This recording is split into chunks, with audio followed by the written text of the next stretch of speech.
Here we go. Yep. So everyone, welcome for I think episode 4. I just put a hashtag or a number 4 there. I think it's number 4 with a guest. So welcome to number 4 of the FC chat series. Today, obviously, I only invite the best of the best guests, right? Today we have a special guest on, and I think it's fair to say who came up recently in the on a strategic level, has been FC for a long time though, and You subscribe to probably mostly known for your Goku skills or Stuka skills, how I would say, right? And I think similar to Elo, we didn't work too much together before. We don't know each other too well. Maybe I don't know, a handful of times we worked together and talked a couple of things, but nothing too crazy. So I'm looking forward to getting to know each other a little bit here, right? So everyone, welcome Seddow from Test. So Hi guys. first of all, how you doing? You doing great, yeah? Yeah, man. War's over. Get to relax. Go back to doing the fun stuff. You know. Yeah. Like after a long war you guys had, obviously, you need some downtime as an FC, I guess. And then Yep. for the guys who might not know you too well, I think especially, I mean, usually people who are not part of your group, they don't necessarily know other FCs, right? So for the guys who don't know you, as far as I can tell from the outside, you kinda took over the lead FC position for this war. I mean, it's probably not that this is gonna be always like this or whatever, but in this war recently, you guys against Fraternity or Winter Coalition, you FC'd most of the fleets and called all the shots, I believe. Yeah. Correct? The war really had 3 stages, is what I'd say. You go from the start of it with Pro God, and then Pro God had some IRL stuff, so he had to step away. Then you come into phase 2 with Vili. Vili comes back and is able to push the front line a little bit more. Um, but a lot of it's out of his time zone. And so then you come into phase 3, which is him handing me the reins and being like, do what you need to with the military. You get to call the shots. You get to figure out what you need to do to win this war. And then it was basically me sort of leading it, but him sort of keeping an eye on. He was like if you ever know like a true military structure, it's like he was the general who sort of sits back and like oversees everything, whereas like I was the corporal who like sort of calls the shots on everything. And if I'm about to do something that's like, or if I do something that was like, oh no, like do not do that, or like he thinks I'm about to just feed insanely, he would pop in or I'd always go for him for advice pretty much. So that's the best way I think you could describe it. So he was around the entire time, so he was chilling out, He watching from was around. afar. Yeah, he was around every day. He's just trying to spread the experience because he's sort of sky marshaled the wars before, but he's trying to get experience to the other strat FCs, and he sort of sat from afar, and he would FC where he needed to, or I couldn't be on. But like I'd go over my plans with him, be like, "Hey, what do you think of this?" It was a lot of back and forth, like, "What do you think about this?" Blah blah blah, a lot of idea tossing back and forth, but it would be me who was sort of leading the charge publicly and sort of FCing 90% of the fleets, 75%. Well, I mean, it's at least good to know that you can count on at least some feedback, some, I don't know, some experience, right? Because Yeah, it was good to leading, have someone who I could go to and be like, because I was sort of new and like I had the keys to like we could do pretty much, I could take the war in whatever direction I wanted. I could drop we could do whatever we wanted with it. So it was nice to sort of have someone who's been through many wars before be like, hey, like this is the way I think I'm gonna take it. This is my next move. What do you think about that? Something along those lines. and I bet younger FCs or I don't know, let's say like roaming FCs, they would probably all claim, yeah, we would do this and that and everything. It's a different story once you're in charge, right? Once you're in charge, you're responsible for that kind of stuff. You're not gonna just swing the super cap dig around like Yeah, randomly, right? exactly. There were a lot of days where I'd get back from class or I'd wake up and I'd be like, it's also very stress inducing because then you know like you'll get up and you'll be like, okay, what happened? You'll wake up or come back from just being gone and be like, all right, what did I miss? What changed? What's not going according to plan? How are they reacting? What's their move?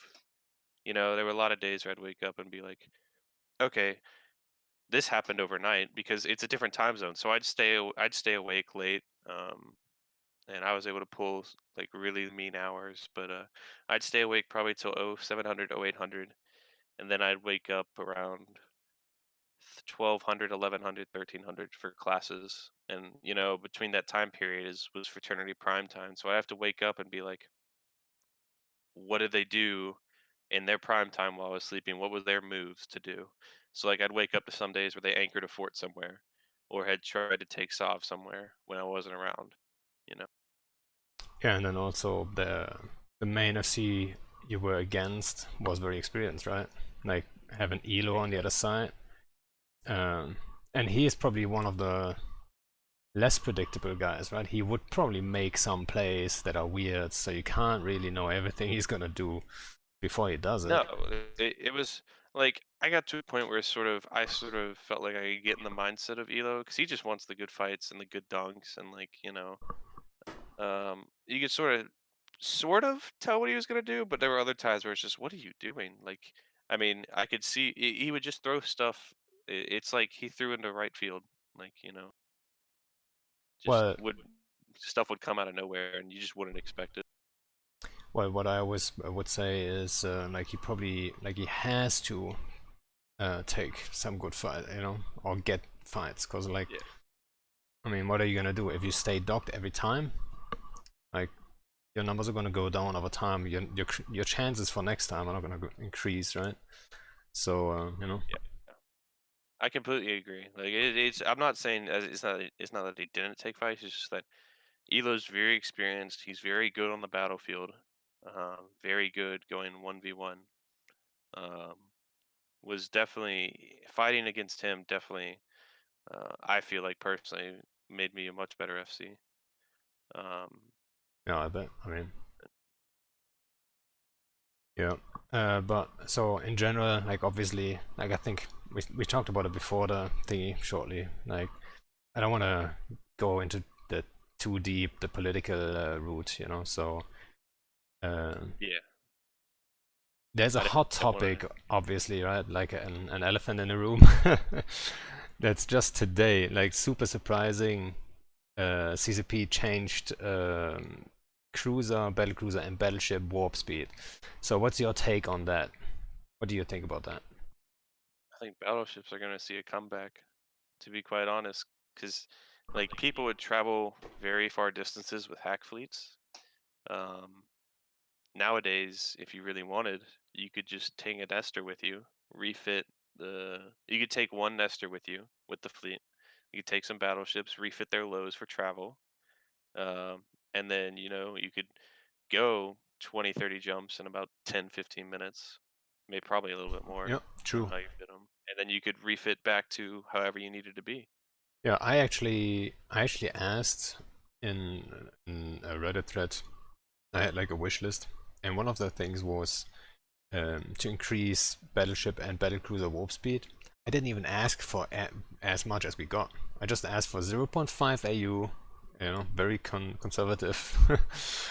And I'm very pleased with the change that came out today then. And super surprising too. Like there was no like devlog, hey, in like maybe in a month you get this. Nope. Like it's right there. Yeah, I was I remember that thread. That was a good thread, and I agreed with all of that pretty much. But I'm very happy with the changes because I love to fly nightmares. I love to see nightmares, but the only bit like reason I want it is because of how slow they would be to travel. Yeah, I think people in general love nightmares. They look cool and they kinda I mean they pack a Lasers. punch too. Like they're not like they're viable holds. Just getting them places has always been that issue, right? But now Yeah. it's a little bit better. I don't know though, because like on paper, I think the Munion's still better because it can get under a lot of the battleship guns. But I think at the same time, if you go back to stuff like mega baller fleets, I think there's a chance. But I can't think of a big entity right now that's running mega ballers where Munions would be used. I think it's really only goons, and they go north for fights, but they'll take eagles or something. I think the ADC is still too strong. Oh, you think the ADC is the big game changer there? Well, I think for eagles, I think the ADC makes it to where eagles are very viable now. But for Munions, it's just the speed and the sig. Like it's Yeah. not even that they're that tanky. Like they have some good tank, but like, and with the ADC, they're gonna catch reps. But it's Yeah, like you their have speed. a chance at least, right? Yeah, exactly. You have a chance to alpha them.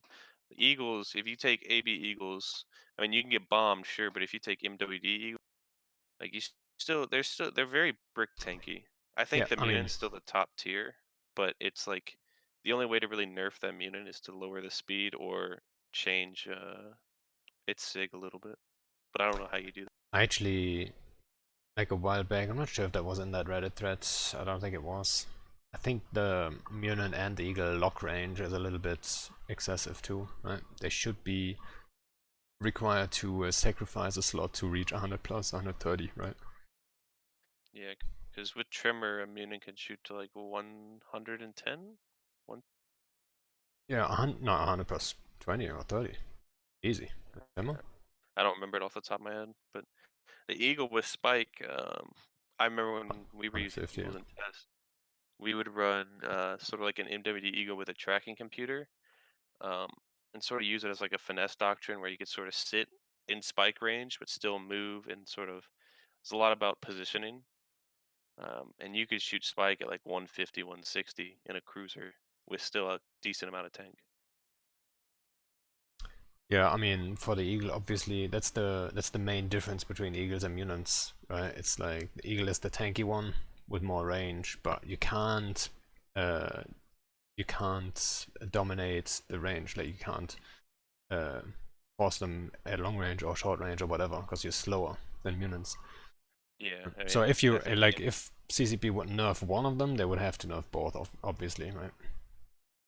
yeah, I think the Eagle would go like 1500, and the Munin just goes 2600. I mean, it's just ridiculous. But I mean, I don't. They're gonna. I think the Munin and Eagle is still gonna stay in the meta, even with the warp changes. I think you're gonna see more battleships in like smaller fights, like 60, 70 man. You won't see like 60, 70 man Munin fleets. Because I know Nightmares, if played properly, can beat Munins like sub 60 because they can't alpha a Nightmare. But Yeah, well, I don't know. It'll be interesting to see who starts using battleships more and who starts using battle cruisers more. I think the E1 Munion's still going to stay front page though. yeah. I don't even.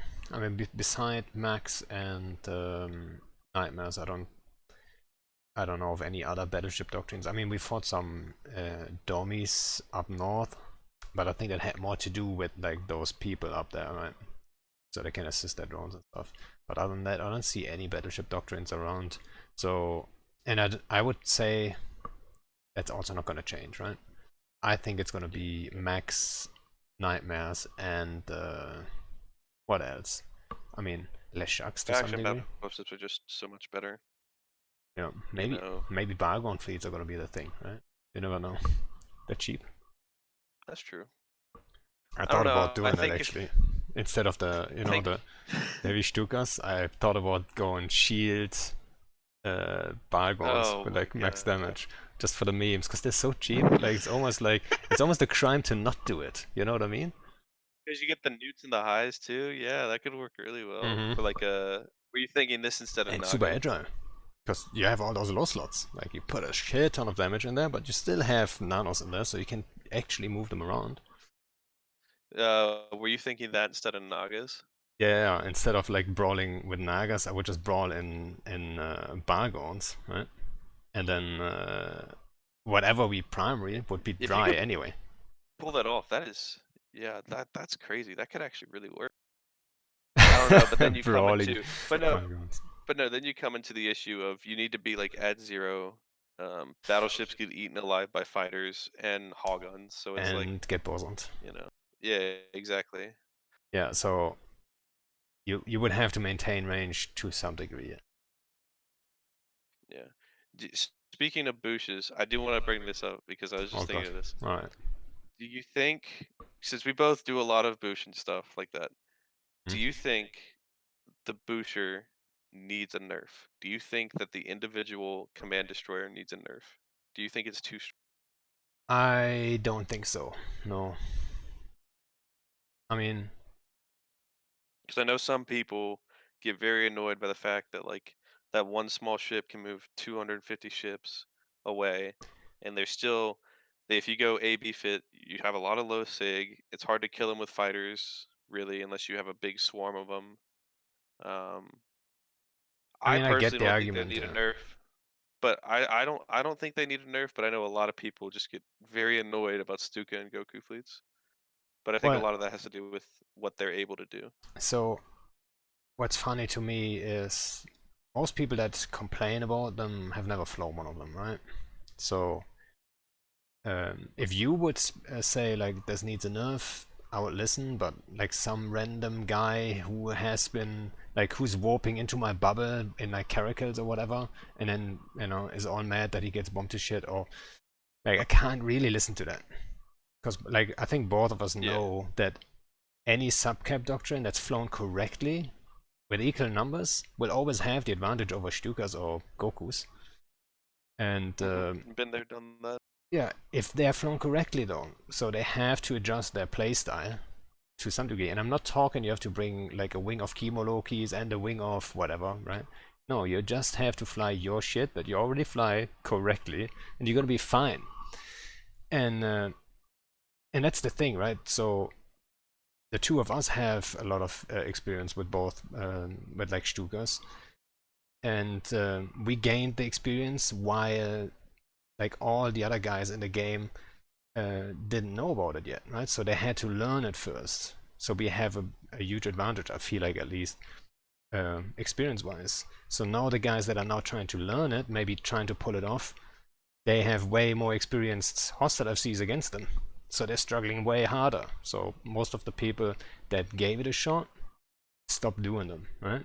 I know Horde tried, I know Goons have Stuka Doctrine, like almost everyone, but you don't see I, them wiping out subcap fleet left, right, and center. Like it's just not happening. one of the few And C doctrines tried, yeah. too.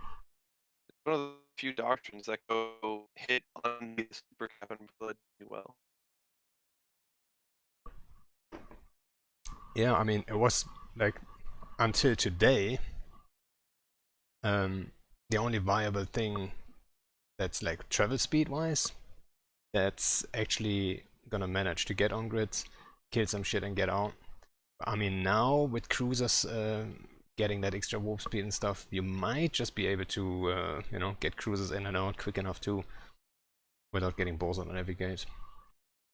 But yeah, I mean, obviously the wormhole part of things, right? That plays a big role, I think. And you guys actually announced your, not announced it, but you refreshed your wormhole sig, I heard. So you It plan was on more or doing less. more of that, huh?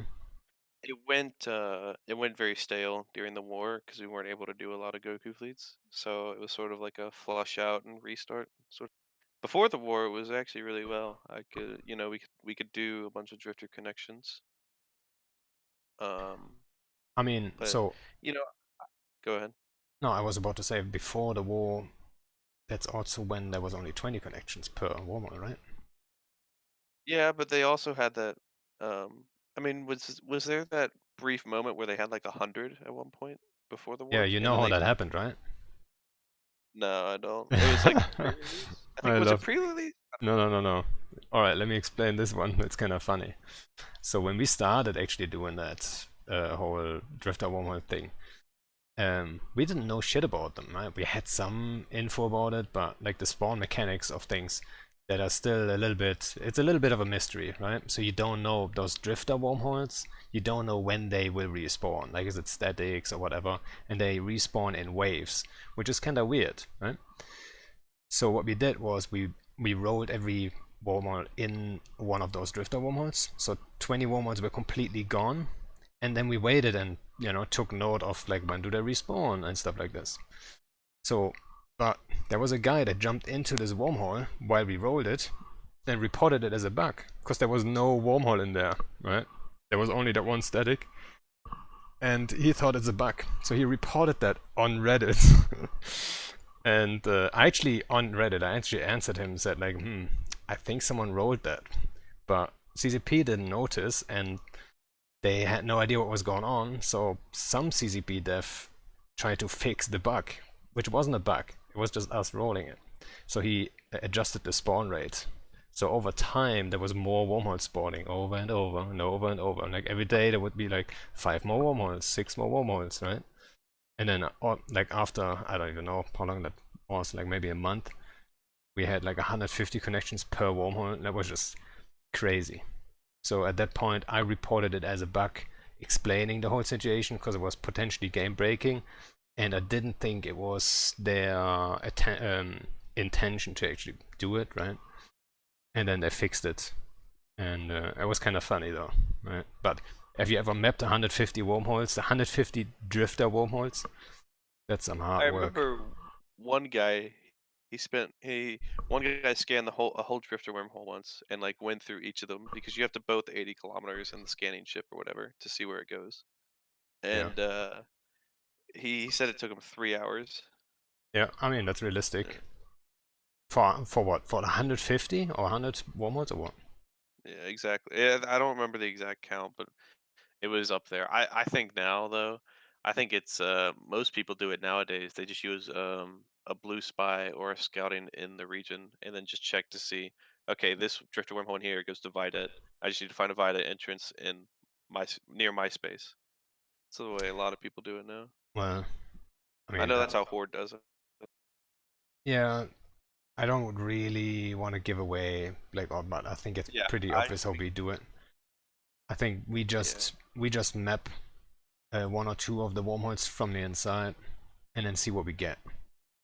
And if we get decent connections, then we go out and kill some stuff.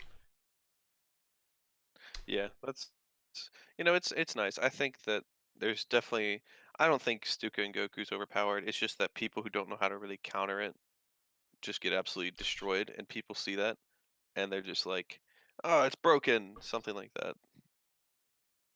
Like Yeah, yesterday, I took my first Goku fleet out in like forever. ages, like the first yeah, in forever, and I was rusty and completely missed that one of the supers had like put a web burst projector right near us. He got his little web Yeah, burst off. sneaky stuff. And after that, the Munins warped on grid. They warped at 20. I'm like, oh shit, we get to bomb them here. Um, but I completely forgot to even get a web hyena or something along those lines to slow down the anchor. So all of our bombs missed. We were spread out. I got alpha off the field because they headshot me, and then it was just like, all right, align here, overheat your ABs, try to get out if you Yeah. can. We got. I mean, we killed a Rorqual, but we lost like 5-6 bill, and that was like 30%, 40% of the fleet.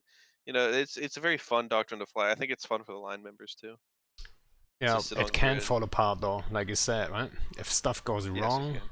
they really go wrong, right? And then you die in seconds, really. Like especially in the current meta with Munins and Eagles and stuff, they track you, You can get they hit shredded. you well. You're just gonna get murdered super quick.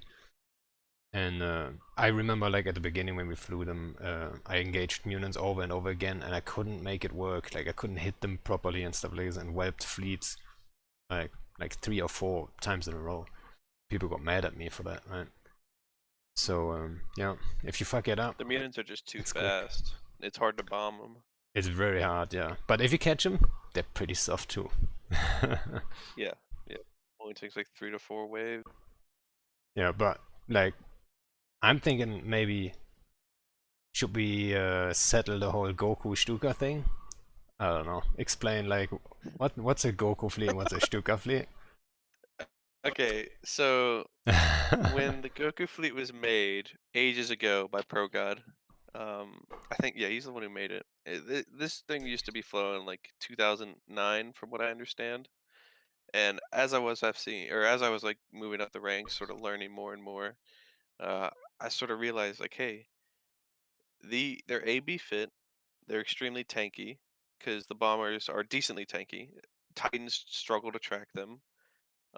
Fighters don't really do too much damage when they're moving. The only issue is when you get webbed. Um, and you can kill fighters relatively well. And so I started. I remember we did a Goku fleet. My first ever Goku fleet was to Aquarius. I think it was to hit in it ages ago. It was when in it still really lived in Aquarius. And I realized like, hey, you can just boost around this grid. The whole difference between like the Goku and the Stuka is the Stuka has that nano in the low, and it has the mids have like warp disruptors or stuff like that. The Gokus have they have a DC in the low, or a uh, whatever. I'm blanking on the mod that it helps torpedo damage. So when I said like, I think now the difference between the fits, there's no significant difference really, right? I mean, if you have a nano and like, so our original fits were a little bit like designed to be a little bit cheaper and like have a little bit easier time to be resupplied because it was during war when we increased the usage of it. And we just thought like go with Tech 1 rigs and cheap bombers in an all-round role, so we can use them for Stuka fleets and we can use them for normal bomb runs. Right? That's why we went with like the meta torps first and all that stuff. Yeah. But I think in general, so when someone says Goku fleet, I always think like a Stuka fleet without bushes, right? So I think that's how I see it at least. I think we added Really? the No, the I've never MJDs. used it without. I've never used it without boosters. When I started using it, I always used boosters because you can just move around the whole grid. I don't Yeah, know. The other cool thing about the Gokus is I remember multiple times in Deadroid and Smother when I'd run them into there against Fraternity, you could sit at 90 kilometers with a 250-man Goku fleet, tank the Titans. You could sort of keep the Fidos trailing after you. Use Javelin Torps and just start mowing down regular capitals. yeah. I thought about doing polarized Stukas more than once, but like I don't know. It's nightmare material too, right? You get caught just with a little bit of something, and then all your bombers are dead. And it's not gonna be like the 100 mil bomber or like a 50 mil bomber. It's like gonna be 150, 100, 200 mil. So Yeah, yeah. yeah, I think they're fine. They have their counters, and they're definitely very fun to fly. I think people enjoy flying them. Um, I, I certainly think. I mean, obviously, like numbers are always great in Stuka fleets, so that tells me there's people having fun. So yeah. But however, I'm flying Stukas all day, every day, and I'm starving for some other stuff. I mean, you've seen it. We show up in like battleships if we have to, if we can get them places, which maybe hopefully now is a little bit more viable, even though it's still battleships. Yeah, like it's not gonna, you're not It's gonna. T1 battleships though. Like like they do pack a punch. Like I remember during that fight, there were moments where, but we'd still be in range, or we'd be out of range to shoot you, but you'd still be in range, and they would just mow. Torpedoes mow through capitals. They really do. Well, we weren't torpedo Like a fit, lot. right? We were cruise Or fit. or cruise missile. Cruise, sorry, cruise. Um, but and the thing about T1 battleships though is you can insure them, and they're only like 60, 70 mil. Yeah, I kind of wanted to get them home though. I mean, obviously, you caught us Yeah, on the last yeah, gate. yeah. It was, it was just so painful. I mean, you probably don't even know that part of the story. So we jumped. Obviously, we had a sneaky Titan in the middle of Esoteria, right? And we take the bridge home, basically into the last system. The outgate is clear, everything. And then Ari, which is like my right hand, assistant FC, whatever you want to call it. And she says like, "Hey, you just want to chill out for a second and make sure my Falcon doesn't die?" And I'm like, "Sure, right?" So we just chill out, and we could have just bailed out. And then yeah, you guys bubbled the gate, and I knew what was coming, right? Jump in the first Titan, and I was like, we can still do this, right? It's fine. So it took more and more time, and then I thought we can just MJD to the gate and sacrifice that one command destroyer. But then by the time we did that, that one command destroyer got bumped a little bit, and he was a little bit off gate.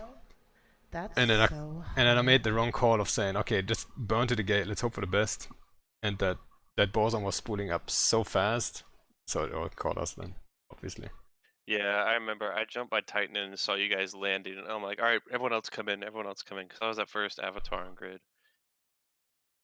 Yeah. You I know, mean, the thing about the overall, it was battleships is that their 50-50 model's though. bigger, so it's yeah. It was 50. Like I'm not complaining about that. It was fun, cool gameplay, but we were just trying to kill as much of you as we could and to sort of even it Well, you out. did. The thing about the battleships is though, if you're boosting them with like that, the models are bigger, so it's easy for those boosters to bump. I remember there's been multiple times with the Goku where I get trapped out inside a system or whatever, like with Titans on the gate. You go in at 100 and boost to the gate and jump through. Yeah, that was actually Um, always my main concern when it came to bush fleets. I think obviously in it were the first one to really push it with like snatch fleets. The first bush fleet we ever did was actually not snatch. It was what was it? Tornadoes and Nagas, right? Rail Nagas, and it kind of worked. But I was always a little bit afraid if the numbers are too high that you wouldn't be able to keep them all on anchor within that 6 km bubble, right? So I never. Oh, it took me quite a while to feel confident about anchoring 200, battleships, for example, on one anchor. And I think it was Bjorn B actually who did the first bigger battleship fleet anchored on one thingy. So I did it with battle cruisers, but I thought battleships that might just be too bumpy. And for those who don't know, maybe it's always tricky if you come up with a doctrine. You might not always have, like especially on larger scale, you don't have the numbers to just casually call a test session on Sissy, right? Like people are not getting hyped for that. So I couldn't just say, hey, let's just have like a full-on CTA on Sissy just so I can test this weirdo thing, right? So I didn't know, but when Beyond B did his frog fleet, it kind of showed like, yeah, battleships is also not a problem, which I wasn't 100% sure about. So props to him for doing the first battleship bush fleet, I would say. But obviously that was turret based, and we did then Ravens, which is like a whole different story. I just, I like the booster because it can, and even if it's even boost fleets are unique, it's different than like mutant versus mutant just brawl. And then if you have like a mutant versus mutant brawl, I know that we'd bring like one guy in a booster to try to boost half their fleet away. It's just that they can affect, they can So you're breaking up. change to like every. You were Oh, breaking I up. was They just can saying affect what? they can change a grid so easily, moving your ships or hostile ships. Yeah, I wouldn't say easily, right? At the beginning, I have to say though, when we first did the first snatch fleets, and people were still new to the whole concept of command destroyers, I would say yes, easily. But by now, people kind of know, and it's not as easy. And I think in low sec it's more present maybe, but in null sec you don't see like those command destroyer teams with like 3, 4, 5 guys jumping stuff around the entire time. They usually get picked off quickly, right? So it's not as present in the meta, I think. But you know what what I wanted about actually said, like when I covered a couple of your fights, like why didn't any of the like your side or fraternity side, why didn't you guys bring a Stuka fleet or a Goku fleet? Because I think that's like Can't spare the numbers for it. And for numbers the whole time. So I was always wondering, in theory, if you bring 50 Stukas, that will force them, right, to spread out. If they're spread out, you can then kite them on the outside, which then means maybe 10% of their fleet is in range to you, but you are always in range with 100% of your fleet to 10% of their fleet that you can kill, right? So I was thought, like, even just being on grid would be such an advantage that, you know, I was See actually that, very but surprised not to see that. you know, in our mindset and the sort of way we were playing it, if Munins get on top of your Munins, then you can't really bomb them because they go the same speed as you. So it's really easy for them to stay on top of you. It's hard to get away unless you Well, like that's wet their true. ankle. That's actually, yeah, that's a good point, actually. But then if they get on top of you, then there's not a chance for bomb run. And then in like 250 man, it really comes down to who has the more Munins, who's gonna win the DPS war of attrition there, and kill faster. And you had And no if they mutants, or what? have no, it's just that we were struggling to even match their mutant numbers. So they come out with 190 mutants. We'd come because it's not our time zone really, and we're struggling to put. I remember we'd have to do merge fleets with fire. Like fire would join our fleets, and then this is before mangoes could go on the offensive. So we'd have legacy, test, and fire all in one You fleet to try to subscribe to get the max amount of Panda? mutant numbers we That's can, so so that hot. we could just be equal in the number of mutants they are. And then it comes down to who's calling faster between me or Elo, who's killing faster. It comes down to very small details in those bigger mutant versus mutant. Yeah, which is like interesting in itself. Maybe, I mean, actually, it's also interesting for the line member, but like just having the discipline and call targets at the right speed, you know, steady, like slow and steady in some cases, right? But like if you're steady killing stuff constantly, like that's a good thing, right? So target calling in itself, that's like, I think Munin versus Munin, that's probably the best target calling practice you could have. You can imagine, It is. like to have like that steady speed as high as you can have it. You know, sometimes a little slower is better, just to have the consistency, and then, you know, everyone is on point with their speed and stuff like this, which is like almost like a I remember. science, like a sweet science, right? Yeah, you gotta find that balance because it's different every fight. Um, because it all is based off the number of mutants you had. I remember I'd call one target about 1.5 seconds later. I'd call another. So I'd be like this guy, then this guy, then this guy. I let those three die, and then you could sort of tell the rhythm after those three.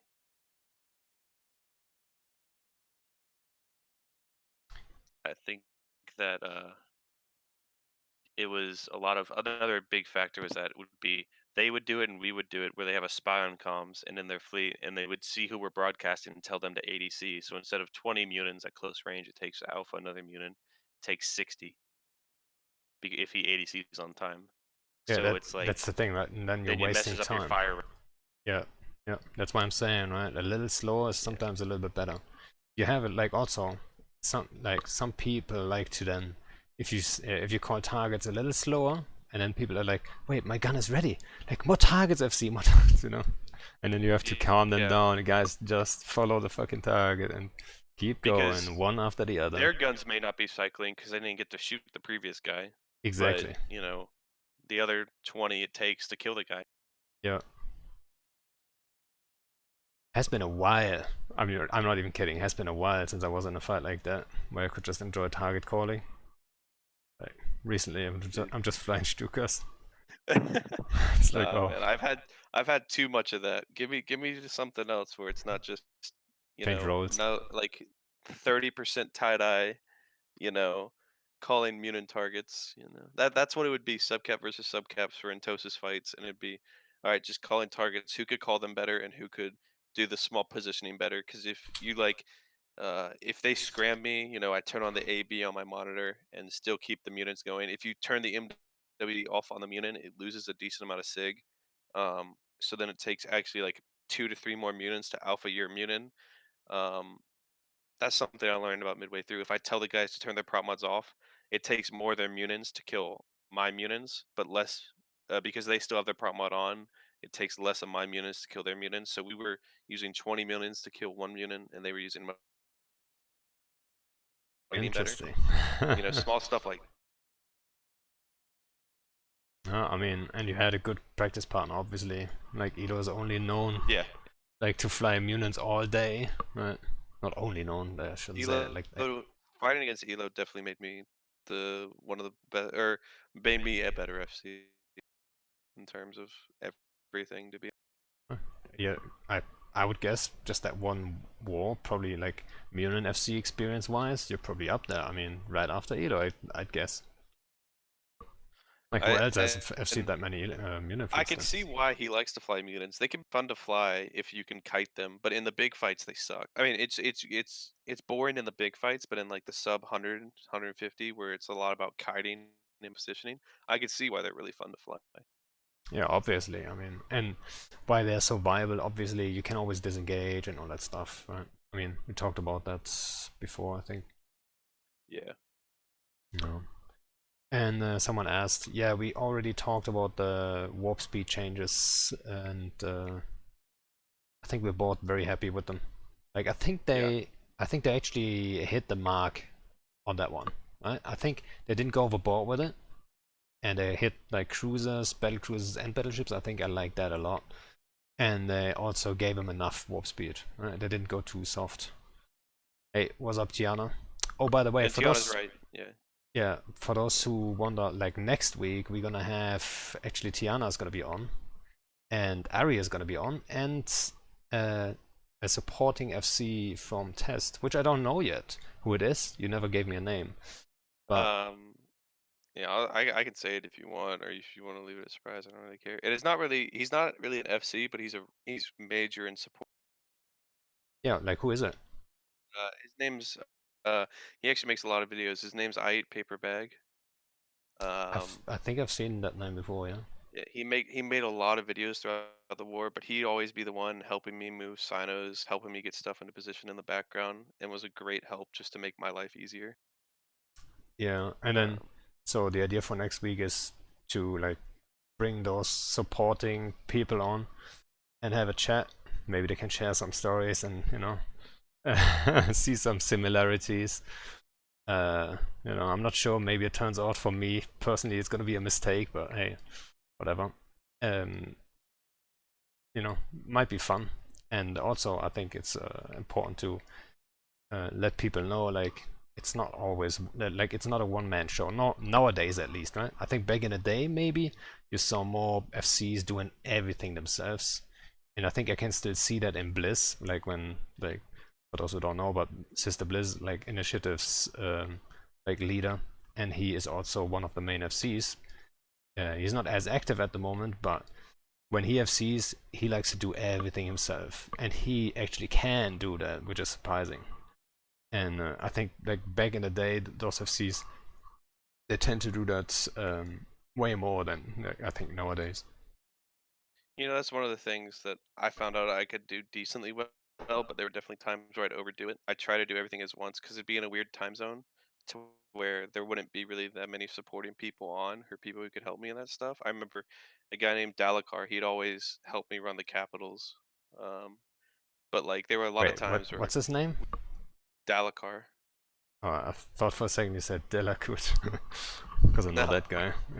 his name's Dalakar, and All right. he'd help me run the capitals. But I remember there were definitely moments where I'd be trying to do everything or like everything, like moving my sonos, etc. Have like 8 accounts up at once, and because it was hard to get time zone support at 0700 Eve time. So I'd be doing everything, and it got to a point where I just couldn't do it. So there'd be line members who even came up and helped me out. I'd literally ask him, "Hey, who can go do this or who can go do that?" and keep me updated. It's hard nowadays to do all that on your own, to be honest. Yeah, I mean, There's just so I'm notoriously bad at that. Like, there's a scout death counter on my stream for a reason. Like, I lose a scout and I never lose it for a good reason. It's always like dumb stuff, like sitting on a gate decloak for too long and all that stuff. So I can't even dual box without losing something. And I think I like a dual box, but it's like there were moments definitely where I had so many accounts open, I would lose something dumb. I remember losing a rapier multiple times because I was just he'd get caught because I wasn't paying attention. oh, I like not too long ago I actually calculated like all the losses from all my alts, and they're pretty much all dumb losses that like unnecessarily lost, and it came at around like 50 to 70 bill or something. right? So like it's a lot of ISK wasted in like be it dictors or cyanors or back in the day OffGrid Boosters. Those were expensive. Holy shit. Yeah, I wasn't around in that era. I started playing in Oh, 2015. I'm a youngin in yeah. terms of stuff, but I've moved up decently quick, and that is what everyone tells me. Let me tell you about the off-grid booster thing. Like, just imagine every time you engage, if it's like you want to have every advantage you can get, obviously, but you would always have to move your boosters first, right? And then you jump them over, and then the hostile fleet jumps into you. What then? Then your boosters are in the wrong system, right? Such a pain. It was so painful to do. And then some hostiles would have those like virtual clones, and then you would have to pay attention with the off-grid boost and all that stuff. It was just so painful. I'm so glad they changed the whole mechanic around that. So it's one of Would the they ever probe best down your changes. booster? Oh yeah, like that's also what we did all the time. Yeah. Like I always had a virtual clone, which is funny enough also my off-grid booster at the time. It was also a virtual clone that would probe down other off-grid boosters. And that would be like a whole, that's again, that's one of those things for like supporting FCs or stuff like this, that you would have like one or two guys that can do that, that would just specialize on that, right? They're like, okay, engage now, and I'll catch him, right? Because the second you jump in, the boosters would decloak, they kind of know where they are, and then boom, boom, boom, they probe them down. And by the time you decloak, they might have already lost their boosts, right? And it wasn't the same way it is now, right? You don't have like boosts for a minute or two left. No, they're instantly down. You're basically slower, less tanky, whatever. And it's always alts. That's the thing, right? Those off-grid boosters used to be always alts, so nobody's paying 100% attention to that, especially when the fight is about to start. So it was always stressful and annoying and just not great mechanics. So I'm glad they changed that. Yeah, I remember when before the monitor came out, um, Seddow was always flying. Like my tune Seddow was always flying in like a depending on the fleet, it'd be a tanky damn or tanky Tengu or something like that. You know, some tanky FC ship. And then and I was started training up Seto's mom because there's a whole story behind that with a buddy of mine. How we decided ended up calling it that. But I trained him slash her because I was in a rush to make the tune because he was gonna steal it from me. So tune's actually a guy, but Oh god, I didn't but even know. Setos Mom is a guy. oh god. But no, I remember I was training her into links or whatever, and then the monitor came out, and I'm just like, huh, Seto can already do most of the links, and he can just do other stuff. So that's when the monitor came out, and then it sort of became Seto's mom was the always the FC tune now because she could fly the monitor. I wasn't about to She, yeah. train Seto for I wasn't about to train Seto into like 40 days worth of wing command 5 for all those useless skills now that you need to fly the mod. So what's the story behind that name? So you guys talked about it, talked about making a char called Setos Mom because there's like what? There's a funny story behind that, or what?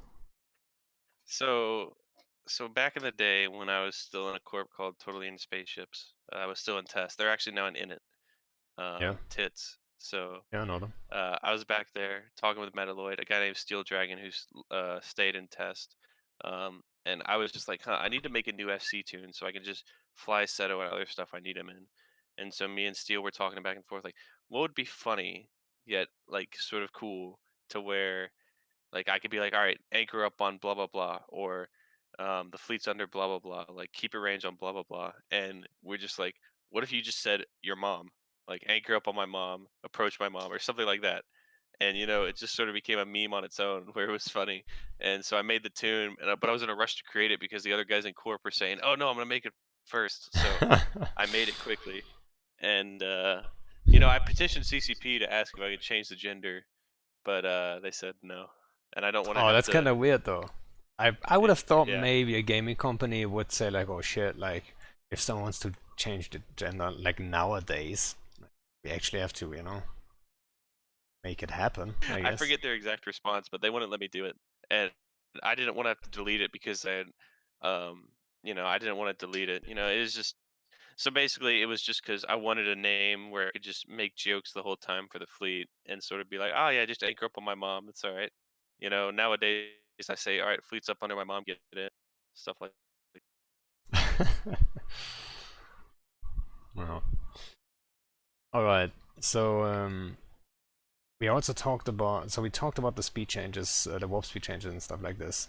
So like what else I have on the list is obviously the whole thing Ooh, of Blackout and Sino changes, and I really want to hear your take on that, especially since you guys have been so busy during the whole thing, right? Maybe you were so busy you probably experienced the full blackout or whatever. But so so what's your take on the whole thing? so doing smaller fleets like sub 50, 60, um, you know,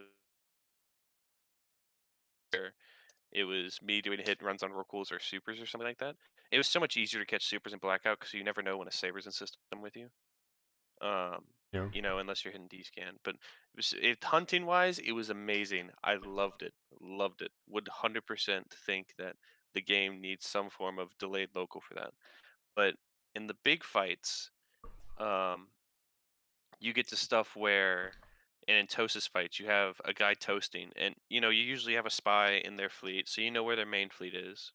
um, but you don't know where like their harpy fleet is or the harpy wing is. The small group that would push a toaster off a node, or if there's a solo guy. So like they would have solo guys and like phantasms go around and kill our toasters, and our toasters would have no idea that they're about to get you know hit because they can't see if anyone's in local. They don't know if it's all blue local. They don't know if like Yeah. 30-man harpy fleet's in local. So that was a major pain. We had to start doing just heavy entosis on every entosis timer, like heavy tanky stuff with vacs, because we would lose small toasters left and right to solo stuff because they had no idea it was coming in. You know, maybe they see it on D scan, but it doesn't give them time to get away. It wasn't cancer track. It wasn't annoying, Zesty. I don't think it was annoying tracking the main fleets. It was annoying tracking the smaller and solo people who would fuck with Entoses. On big fights, structure fights, um, you know, I don't think it was an issue. Because you would either have eyes in their staging and then you'd see everything on the fork grid. That wasn't a biggie. Maybe like a third party coming in out of nowhere, but in the big fights down south, we could always really know um, who was coming just because of intel, etc. And, So and the issue for Blackout on a fleet scale and a war scale comes to Entosis. It makes Entosis can. well, even more cancer, you mean, right? Yeah, exactly.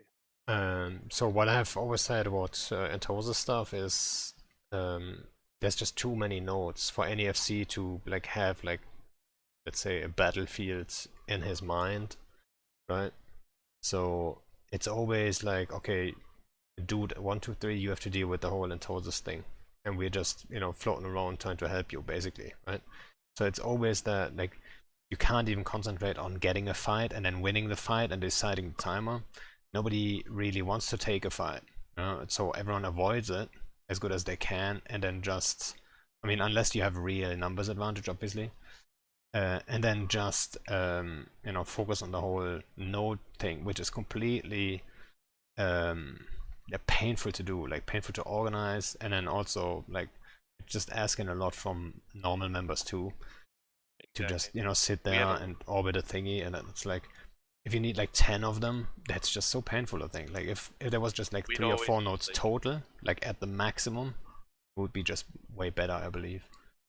we always got like, and it also comes down to the constellation, where the constellation choke points are, etc. And you got to get 90%, 75% of the time, you got to get lucky in where the nodes spawn. If you're holding part of the constellation and they're holding the other part, and your fleets are sort of opposite gates of each other, you just got to hope the nodes spawn on your side of the constellation. Um, but I remember I hate saying this, but I can completely get why. I had like 2 or 3 Entosis FCs throughout that whole war, and I remember one, like he had just gotten so fed up with the Entosis because it was so much of a struggle that he like quit for like a month or two and then came back because it was just so annoying.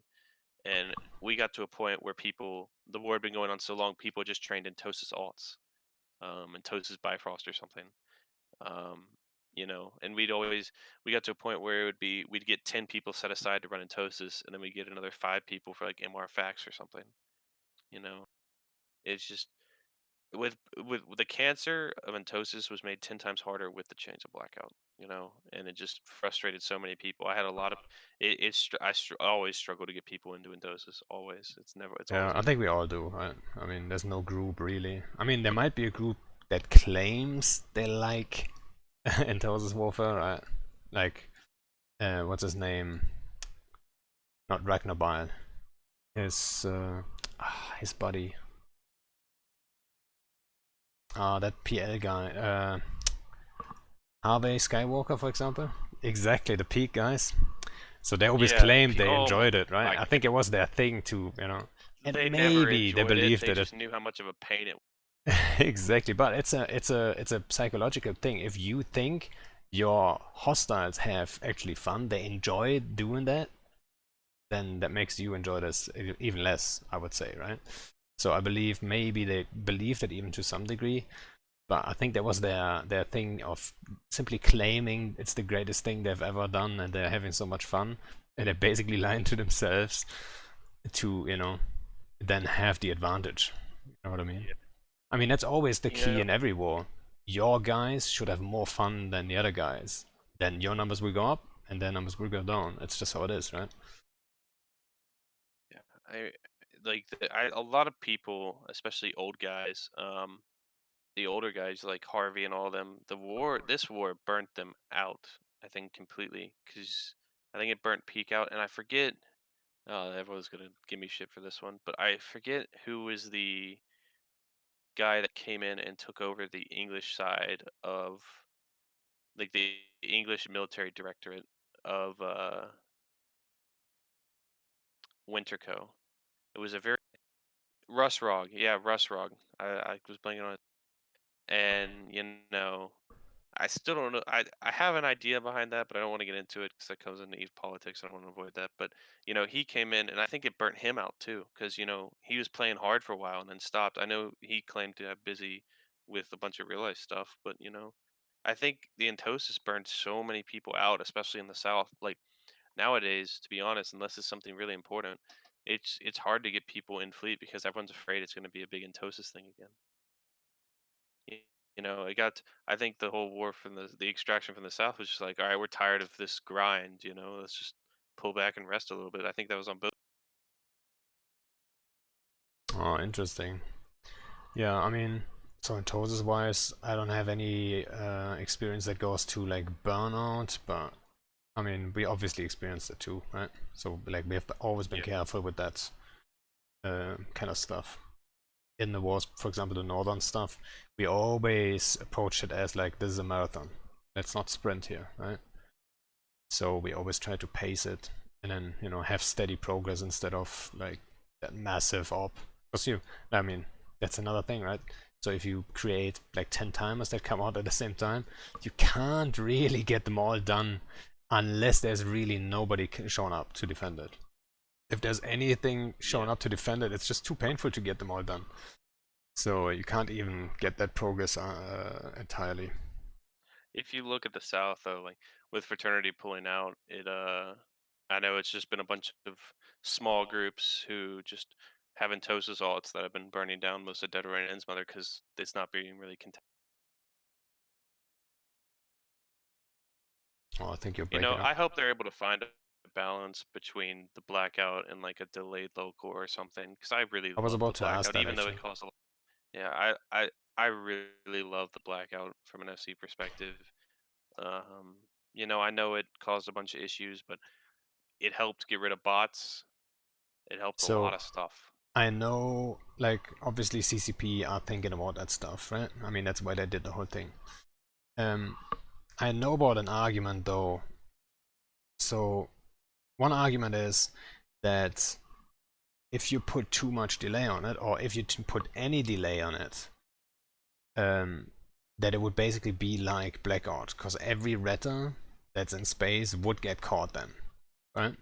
But I believe, I mean, that's the argument. I believe that's not true. I think there is a sweet spot there, and I think I think if you have just enough time to catch a bot because it's predictable, you know where it's warping, right? Log in the dicta and bubble, 20 seconds for example, or cross the system quick enough so you're not seen in local if you're just traveling through. I think that's a balance that can be achieved. And 20 seconds, for example, I don't think that would be game breaking for the casual guy just doing his anoms, right? you also run into the issue though of, or the decision of, if a guy wants to cross a system fast enough, does the delayed local, if he's out of system by the time that timer is up, should he still show up briefly or should he stay invisible? I think he should stay invisible. I think he should too, but a lot of people don't agree with that. And Well, I can see why they don't agree with it. you can see. Because it's like, then if, because then you can have sabers, if they're fast enough, go through a whole region without ever being reported unless you see them personally. Well, unless there's a camp somewhere and he can't cross that system in time, like 20 seconds, for Yeah. example. If there's a bubble on the outgate, he's gonna show up, right? I think 20 to 30 seconds is the sweet spot. And I think that I I think so agree too. with you, there is a there is a sweet spot, which I think could help the game benefit a lot. Yeah, and I hope, like, that's what I was hoping for with the whole Blackout thing. Like, right when it was announced and it came into the game, I said right away, like, complete Blackout is not the way to go. And I think actually it was worse. The effect was even worse than I thought, right? Even less people in space than I thought would be. And I just think, I'm still hoping that the whole idea behind this was to get that data and then tell guys, okay, we got the data we need. Now we're gonna work on the perfect sweet spot, right? I I was hope they hoping they are. would put something that out like that out. I mean, just let us know. You know, that would be nice if they would just let us know, saying, yeah, we're working on the perfect spot. Just give us a little bit of time. That would already, give us a little bit of a better feeling. But now, at the moment, because there's none of these messages coming out, it kind of feels like the whole Blackout thing was a waste, right? It does, because especially the way they ended it on the, I forget where they were, but like on that show or whatever, just announcing it out of the blue, like I think they just realized that how much damage it had done going the full blackout, and they were just wanted to get things back to normal. But I think I think Garth overreacts about a bunch of stuff. I think what Tiana quoted here was like pretty spot on. Turning off local cost them the farmers and the bots. Turning it back on cost them everything else because you lose. It was so abruptly back on. I think we got a 24-hour warning it being back on, and I just Yeah, don't think they realized after a month or so how much damage it had caused, and we're just like, all right, let's try to get things back to normal. But you can't just snap it back to normal that. yeah, I think, yeah, I agree. Even though it's Grath, like he's like, Yeah, if you exactly. look up bit of it, there's probably gonna be a picture of Grath in the thing. So, but I mean, the game somewhat recovered, but yeah, it's not back to normal. Definitely not. And that's why I was hoping they would just, find that middle ground. But at the moment, it doesn't look like it. But I know there's at least a handful of good um, devs in their group. So, for example, like my hope is on CCP Rise that he might just have enough power in the company to actually get things done. And I think he has a good understanding of what's happening and stuff like this. So I just hope they turn turn it around a little bit.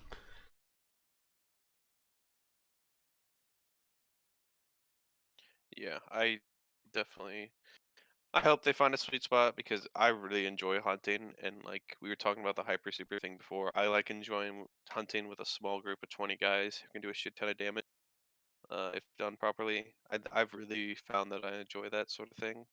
Um, and I hope they find a sweet spot because it's not that it, like right now it's near impossible unless I spend billions of ISK on Cloaky campers and Cloaky saber aughts and systems, which we sort Yeah, of do now. But like, unless we do that, it's really hard, near impossible to catch like super. Sure, you can use a blue spy, but after you use him that one time, he's gone. Then you got to work on a new one. Yeah, that's the thing also about cloaky campers. Like, people like to hate on them, and I get why. Right? I mean, cloaky camping, it's 8. It's not good for the game. It's not good for anyone. But it's a symptom. It's not like you can just spawn content for your guys reliably, and that's the position we are in, right? We have to provide content for our guys, and you need to find a way to do that reliably. You can't just wing it and then, like, out of 10 fleets you get like maybe like you get something tackled once or so, right? And then that might even be an epic fight, but you wasted time 9 times out of 10, and it's just not like on average it just doesn't work out. So you need a reliable way of finding content, and that's why cloaky campers are in the game, right? People that casually like to mine and red and everything, they hate on them, but they're there because they don't have another choice. Like, you can't catch stuff reliably otherwise, right? And that's just I sad. think we have like 60. So I think we have like 60 campers, 60, 70, and then like another 20 logged off or logged in cloak sabers in places. It's the only way for me to get content because I remember running Goku fleets coming out of drifters and hunting. We never caught a super. It'd always be a few times we would catch a super because we got lucky. Yeah, it's It was a hard. negator. It is the only way to provide content for the guys who, I want to stay with me. I want to. I think you just broke up again. It's like cookie camping is one of the few ways to provide content for a select group of players. Yeah, and I mean, you said like it's hard to catch supers, and yeah, I agree. Um, Actually, on the last Sugar Fleet, we got super lucky and caught 2 out of 2 Desties. We caught like a super each, but that's absolutely the exception, right? And then what people in Fleet also, or even on stream also, don't see is like there was someone logged off in the system, ready to go. You have to hit the right timing. The dude has to not pay attention for a second. All that stuff, There's a lot of stuff that has to come together for you to catch a super in this environment right now. And I think even with a 20-second delay, that's not going to be a guarantee to tackle anything, right? I think let's say 30 seconds is not enough time to log in, descan, find the target, warp to it, land, and bubble. That's just not going to happen within that time, right? I mean, There's chances where it will, but there's definitely, yeah, I think it's like 50. yeah, you will Because still you end up might on land on grid the though. side. The super may be 50 off the warping spot and aligned out. You can just warp out, or you can jump out. Yeah, I mean, They never so warp to 0. the strong thing about Blackout was not only the dictator was logged in, but you could also have like someone cloaky log in and then tell you exactly when he's warping to the next signature, and then boom, you warp to that, and then you tackle him. You'll basically land before him, right? And with a little bit of a delay, that's not the case, right? You know if you're getting watched, right? That's the sweet spot, I believe. Yeah, that's how we did it in Blackout. We just have cloaky eyes in the system and be like, all right, jump in. Yeah. Oh, Batizo, Blackout didn't make it too easy to catch supers and titans though. Exactly. Yeah. I mean, I think we both agree. Like, it's great for hunting, but it's too great. It's just too easy then. That's why we didn't see anything in space, and that's not good either. We want like people to be in space, do stuff, whatever it is. I don't care. If you're mining, or if you're redding, or if you roam. Like, preferably you roam, but as long as you're in space, that's good. And I think we all agree to that. Even Grath would agree, I think. Yep, I'm back. Hello. Yeah. Did you have a disconnect or something? Yeah, I got dropped for a minute. All right. Well, I was just talking about it's good to have people in space no matter what they do. So basically, that Yeah. I would say everyone agrees to that.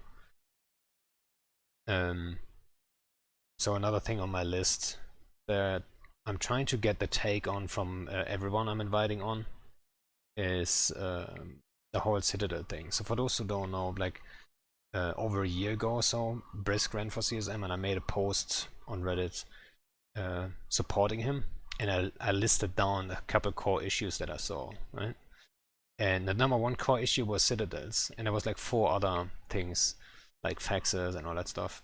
And the other things actually all got touched, like not all of them entirely, and not exactly the way I would have loved to see it, but they showed that they're thinking about it and that they're trying to fix stuff, and it had some good effect. But the number one core issue, in my opinion, is still citadels, and then it goes far from like asset safety to time zone tanking to the defenses itself, like on a daily basis for roaming gangs and all that stuff. So I would love to see, like, hear your take on citadels. Yeah, Grace Camp, fuck citadels, mad. Exactly. So what's your What take do on you? citadels? Like, and so So let me just propose something, and then you take the. you go ahead with your point because So I think I. so my number one point would be. Now, tether is not the problem, Grace. My number one point would be that Citadel defenses should not be on unless the Citadel itself is getting attacked. That's my number one thing, right? Because right now, if you do anything on a jump bridge or whatever, you get just DD'd by the Keepster. You cannot, like, in general, a system with 200 people, let's say D-P, that's your staging, obviously, or You your home subscribe to system. Pando? You have 200 That's people in so there, hot. but that should be 200 targets. But the reality is, they're all tethered, they're very safe. You can't really warp to that citadel where they're all hiding. And unless, you know, a massive defense force is getting formed. And I'm not saying that's only you guys, right? That's everyone. That's the same in IGE, which is our staging. But it's very hard to get a fight. And I think if the citadel defenses weren't on as a standard, you could warp to the undock, poke their egos, look around, like see what's happening. Someone's gonna untether, start a fight, maybe get baited and completely wiped, but you know, there's like a possibility of something happening. So what's your take on that? What would you think? I think I agree with it all. I agree with that. I could see that working. I mean, I hate the keep start DD. It's just dumb. Um, but then you run into a fight like what you're saying is they could just have one of their own members shoot the keep star, and then it can start DDing people off the grid. Um, I mean, I think my big issue with structures is the time zone tank. To be honest, so is it the time zone or is it the day tank? You know what I mean? So the time. I don't know what day it is. I want to know that I don't want to shoot a structure and then have to form in the complete opposite time zone to kill it. I want there to be a balance at some point.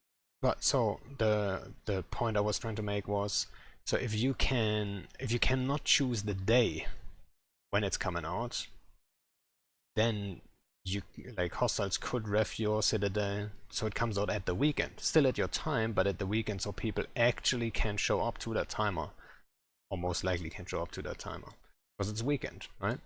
So that would be a different situation. And thanks for the sub, I mean, I could see that Miranda. working too, Thanks a lot. but then you come And thanks for into the host too. every weekend's going to be a Citadel fight. You're going to have nothing happening during the week. Well, I mean, but at least at the weekend something's happening, right?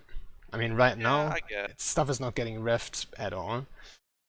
And then also, like, another point that's coming up all the time is, like, they have too many timers, right? So especially small citadels, they have 3 timers, which is way too much, in my opinion at least. And it should be just a little bit less. Yeah, small structures should have 2, and then forts and above should have 3. I Yeah. think maybe Eh, even forts have 2 to be honest, because of how cheap forts are.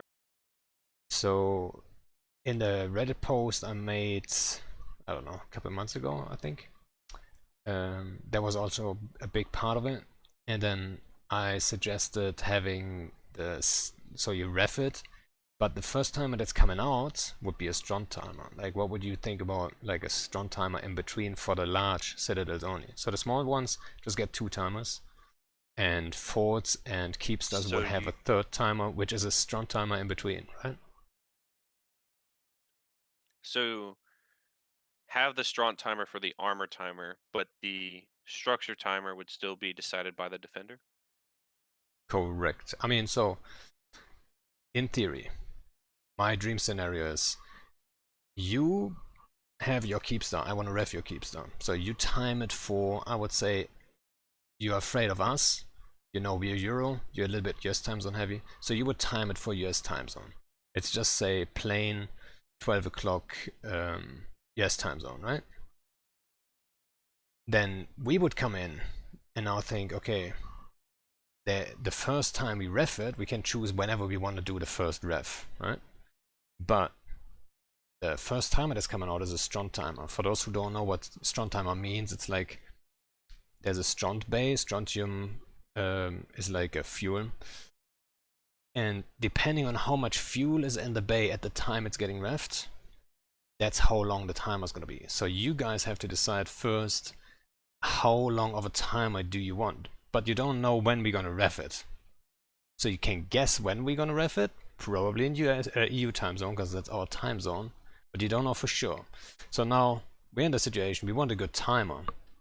And you probably timed it because you expected us in US, EU time zone. You timed it for like, let's say, just 6 hours. So it's in your time zone, right?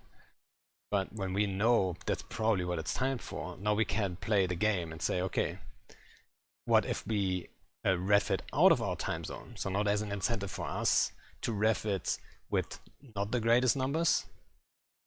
And on the initial ref, there's also now an incentive for you to react to the first ref, because you know, oh shit, if we don't do this, the next timer is going to be out of our time zone. Right? So there's, for both sides, there's an incentive to get it done at that time. And then the last timer that would come out, let's say we succeed with it, and we ref it again because it's coming out in our time zone now. The last timer would then come out in your time zone, but not on a day you choose, right? So we might just ref it so it's coming out on a weekend, so we can actually show up to the US time zone timer, and it's a final timer, so we can actually form big and not be too worried that, you know, we just get blue balled, which is mostly what happens on armor timers nowadays, right? That you get blue balled if you form too big, because they know you have to form one more time and all that stuff. There's a high chance at least. So I think like the mix of that, given incentive to, you know, ref it out of your time zone and also defend it while it's like initially getting refed, I think that's it's a good mix. I could be 100% on board with that. I could see that. I do think the smaller structures need 2 timers though. I agree with that. Yes, that's what I said. Yeah. So Yeah, I then you would agree. have, I would love to see that. I really. yeah. So you would have the strong timer, I would say, on Fortisans, on Keepstars, and then maybe on Tataras and what's the other one, the big one? Sotios. Right, so that's what I would think makes sense to have, like that extra timer, and everything else has 2 timers. And I think that would just be fair. Pando for CSM. You know, people kept saying that because, I mean, obviously my guys know I'm getting triggered about core issues like all the time, be it Hawk guns or be it Citadel stuff or whatever. I mean, the guys watching the stream probably know by now too. And they always, you know, say that, but I'm not sure if the CSM has necessarily more influence than someone who's, you know, for example, inviting other knowledgeable guys on and just talk about issues, and then have CCP, you know, pick whatever info they want, right?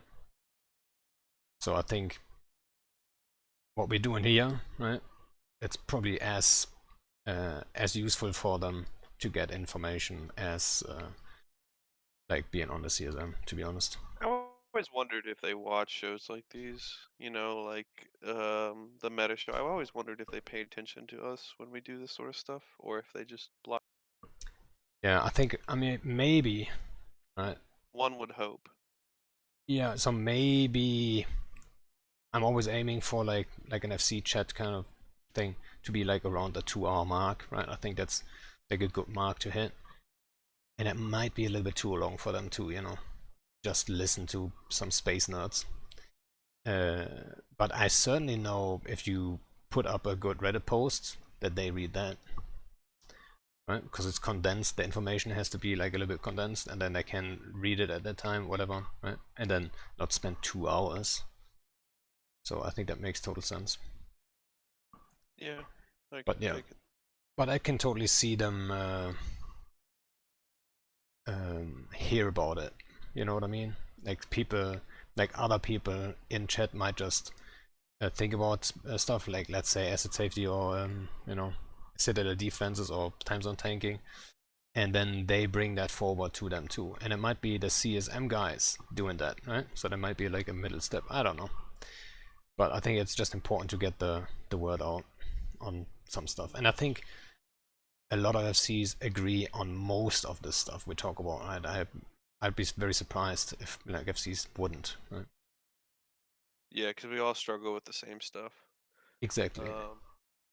Do you think that asset safety should work like it is in a wormhole? Anything that's left in the structure should be popped out? No, no. So also in that Reddit post, I proposed that asset safety should work like 50% in nullsec, like so.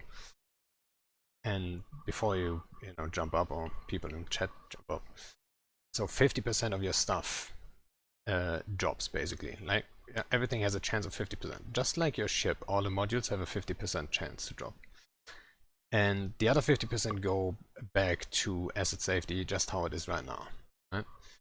But I would also put in like a safety net for people that have to go AFK and or like are forced to be AFK, so they don't lose all their stuff. And say every corp has a headquarter system or headquarter citadel, and in that citadel you still get the same asset safety as you have right now. And I think again that's the middle ground, what I think they should be aiming for. Right?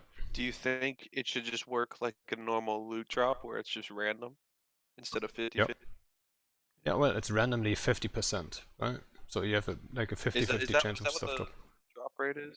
I don't Yeah, I know think the. it is. I mean, someone calculated it, I think, and it was off Subscribe to for some reason. Seddow? That's But so hot. I think that's the idea, 50%. Thanks for the sub, RJ. Thanks for the support, guys. I think FC should be getting what they want as content Could creators. definitely work in I CM. agree.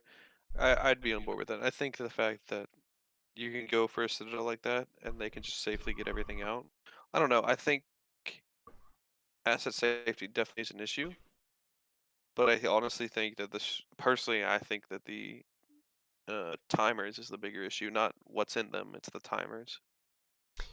Yeah, well, yeah, I think both, right? It's a combination. Timers are way more important, or not way more important, but like I would say 70% of the problem, and then like 30% of it is asset safety. I mean, look at it. Like if we have, it's not only about so people putting in the work and they're grinding a citadel. They should get something out of it, or at least have a chance of something dropping. Right? So there is an incentive to actually go and do that kind of stuff. And so it's not only about that though. It's also about like if you want to hurt like bigger groups and you want to catch up to them, be it test, be it goons, be it panfam or whatever. Like killing their staging citadels, that doesn't even hurt them at this point.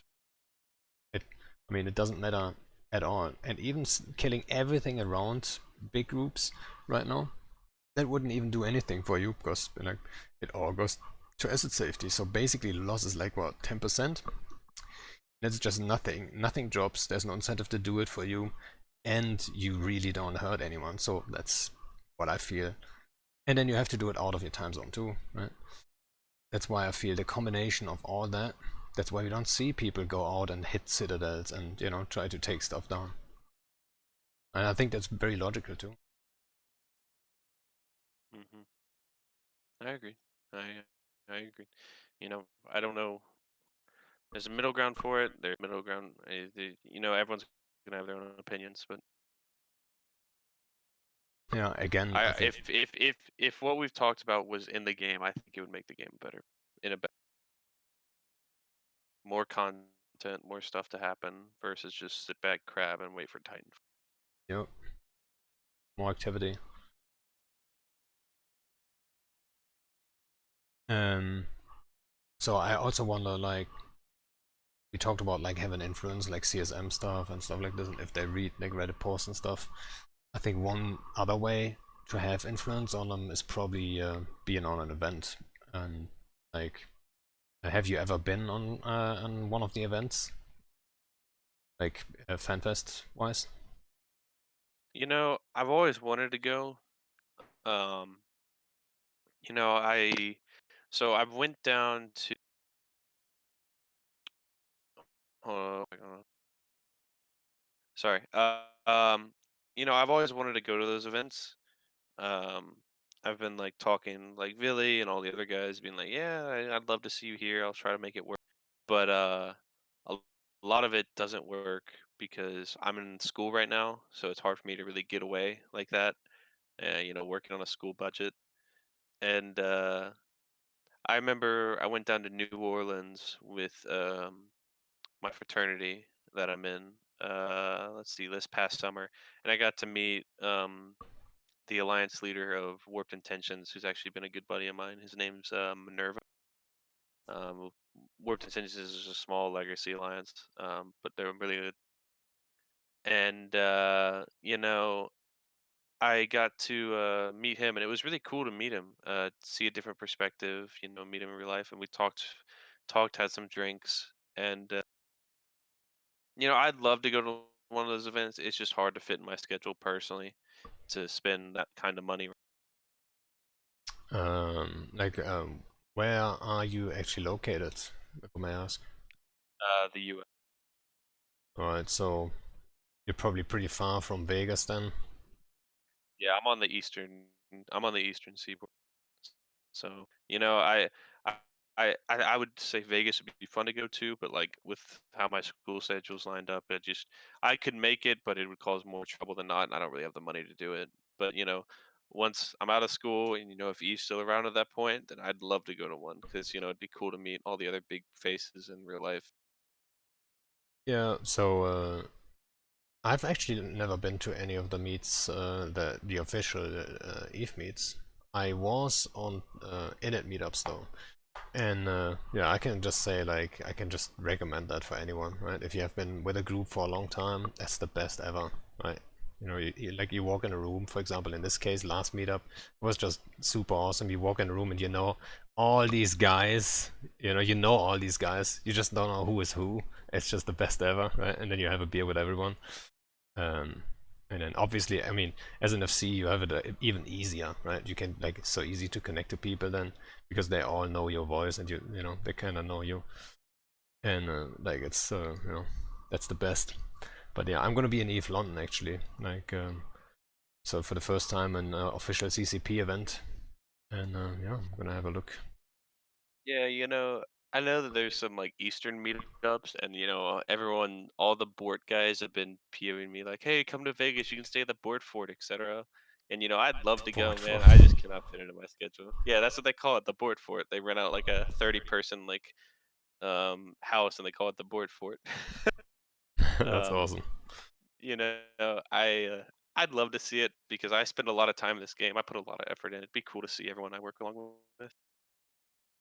Yeah, I mean, how long do you think you're gonna be in school still? I got another 2 years. So, you know, maybe one summer if something's happening, I can make it. I know there's been some like Eastern Seaboard ones that have actually been near me that I've been wanting to go to.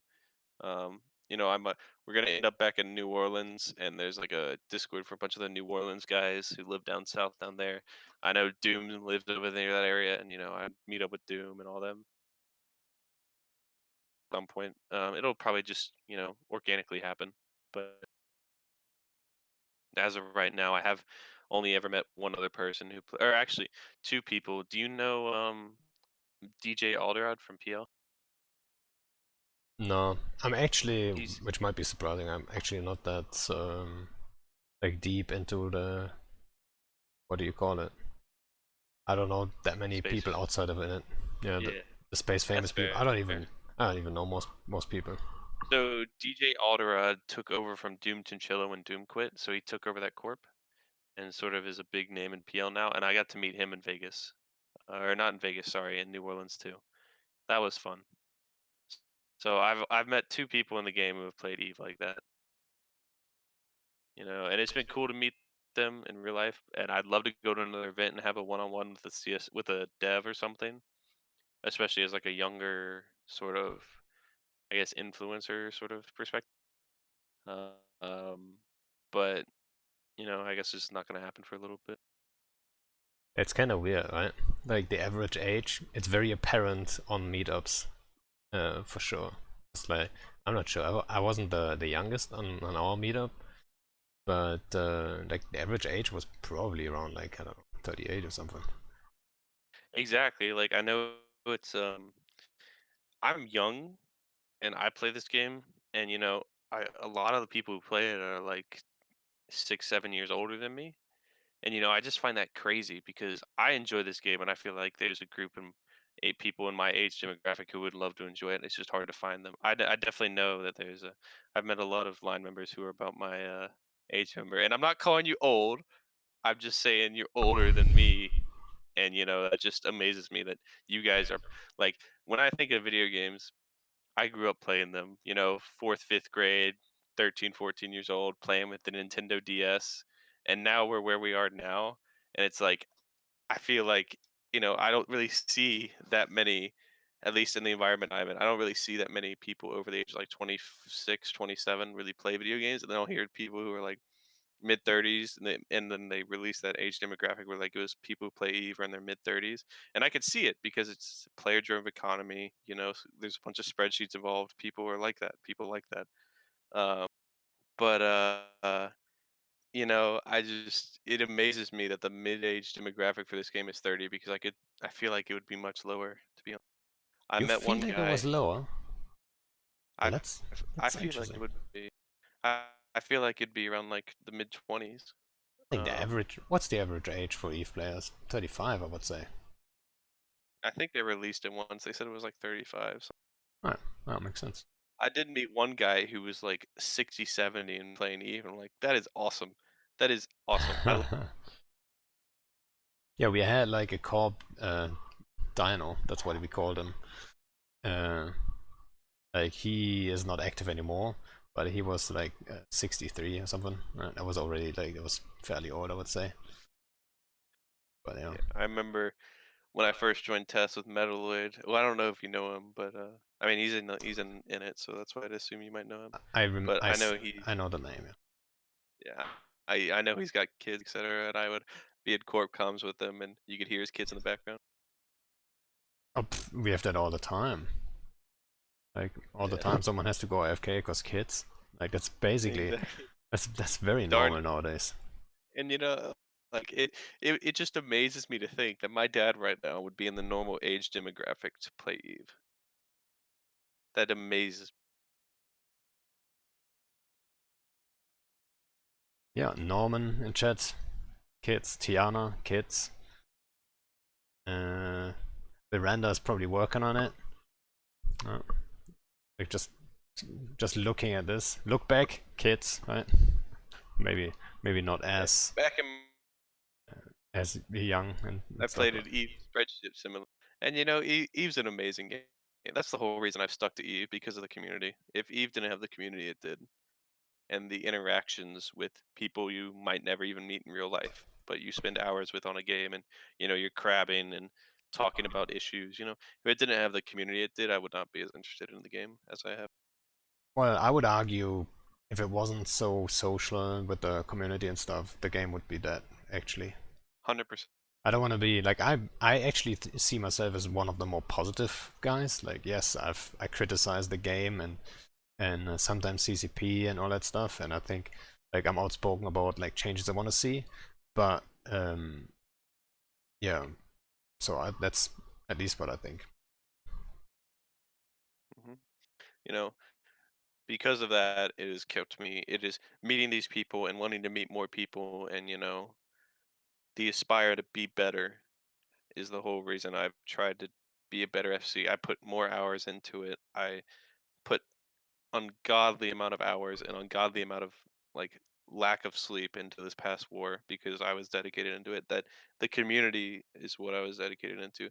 They were they were like they were definitely days where I get 2 to 3 hours of sleep and I'd wake up, get a coffee and just start the day and be like, all right, let's get it just normal Eve things, But I wanted to do it because I love the community and I loved creating that kind of content for people, the content they enjoy. Yeah, I think that's also what Elo did, right?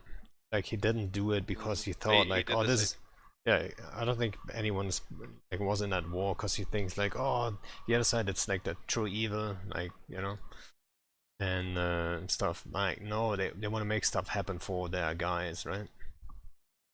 Yeah, That's the main motivation. they want to like he's not doing it because he thinks it's boring. I mean, there's definitely moments where it's like, oh, this is necessary to do. There are necessary fights, stuff that's boring, and it's just part of the game, which we wish could go away, but it's just part of being a big nullsec alliance. But there's more positives, and there can be a lot of fun in other aspects of the game. But you need to go through this necessary stuff, like placing structures in Toaster's Warfare. As much as we all hate Toasters, is needed to have fun Yeah. sometimes.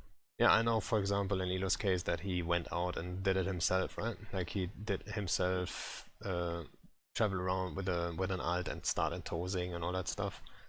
Corbin And yeah. Nocturne, baby. That's also like an advice that I would give any like FC or anyone who wants to start FCing.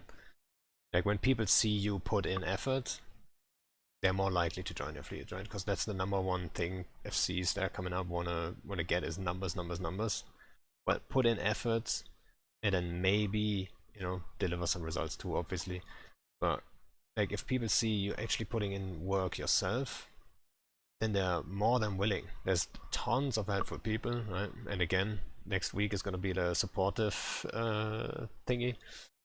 Lots of people that are willing to put in a lot of work and help, and then that whole thing can That feeling of work. accomplishment when it all comes together. If people know what's happening behind the scenes, like you're keeping them informed, like they know that like my Titan's moving to where I'm risking my Titan to make it to where we can bridge somewhere where we need to. I'm funding the structures we're dropping because in my SIG, the SIG I run with Southside, you know, a lot of it is personally funded.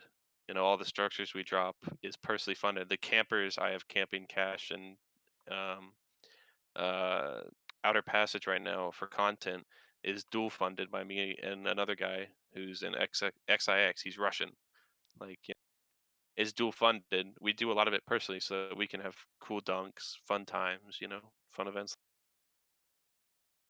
Yeah, and and there's a lot of stuff obviously in the background that people will never know that you did, for example, right?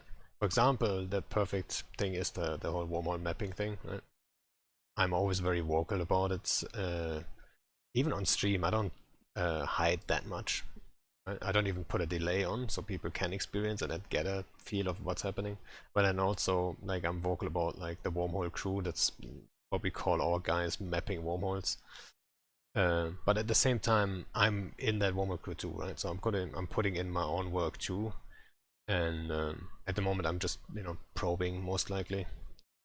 Um, but still, I think that's like very important part. Like put in work, Yeah. and other people will be able to put in work, and then you get good results. That's just how it works.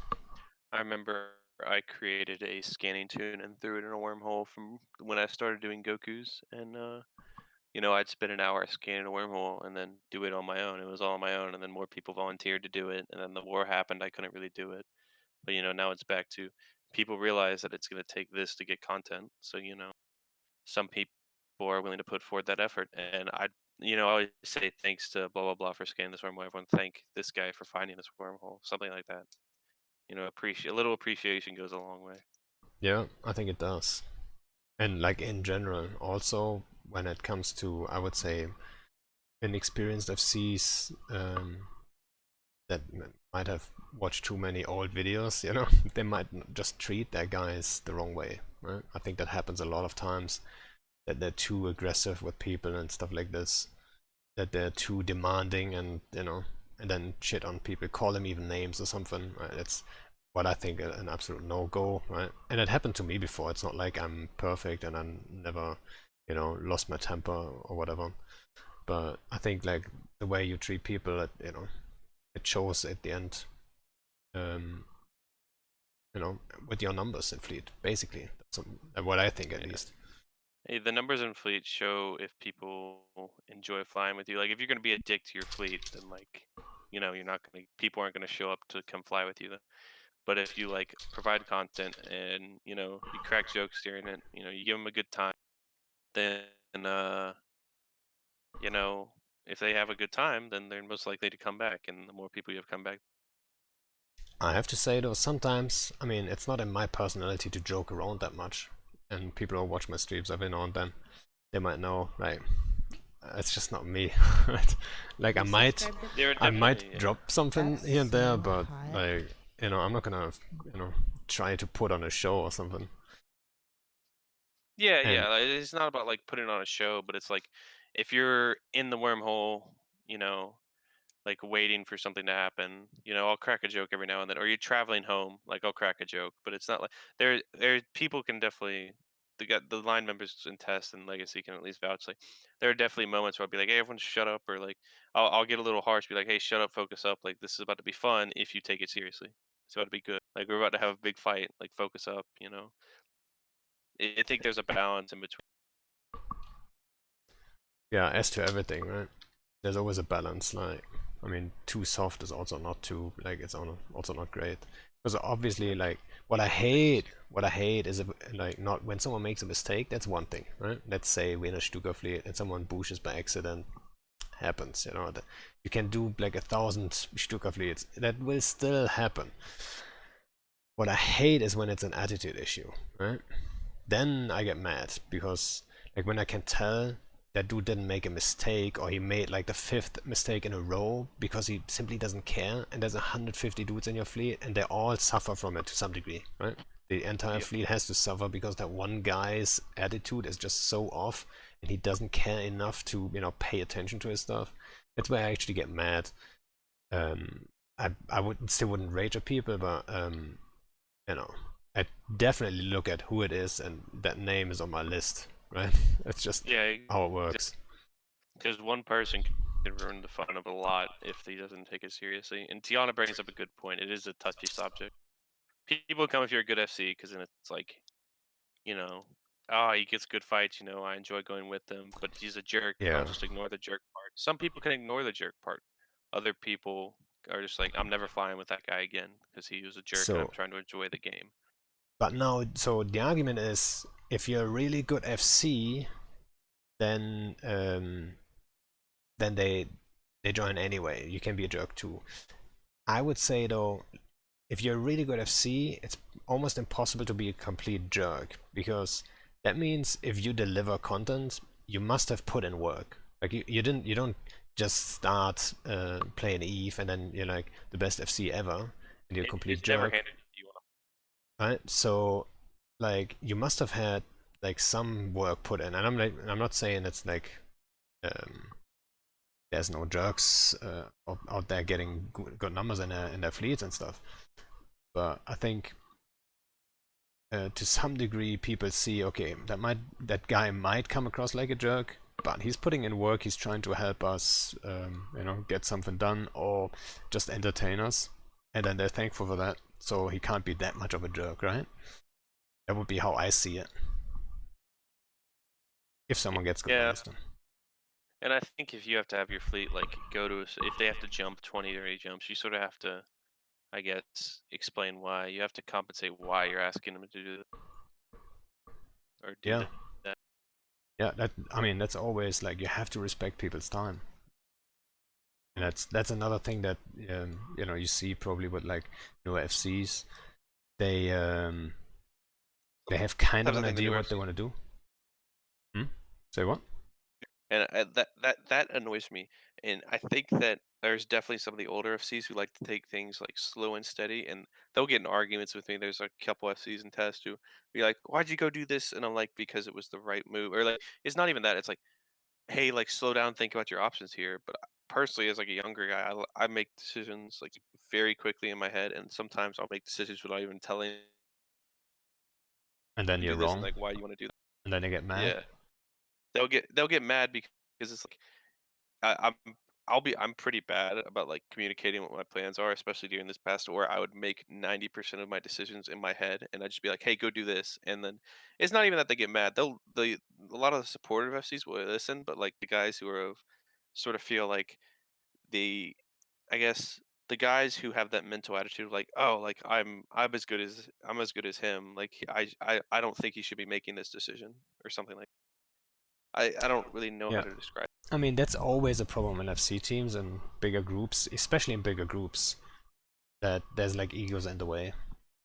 And then also in bigger groups, there's always the problem you only have so much time in a day, so there's only so many opportunities for people to FC, and the bigger the group, the more people want to FC, but then like who gets to FC, right?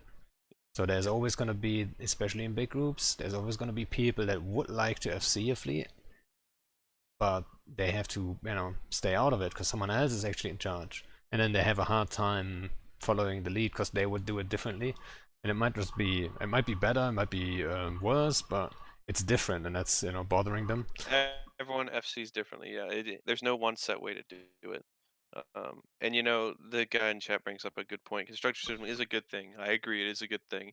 But there's a line between constructive criticism and being a dick or like putting down somebody. So Because I know there's a lot of the younger FCs will try to do something, and one of the older guys will be like, "Hey, no, you should do it like this," or it's like, "Hey, don't do that, do this." It's not like, "Hey, you should probably do this because of this." yeah, so constructive criticism has its time. You know what I mean?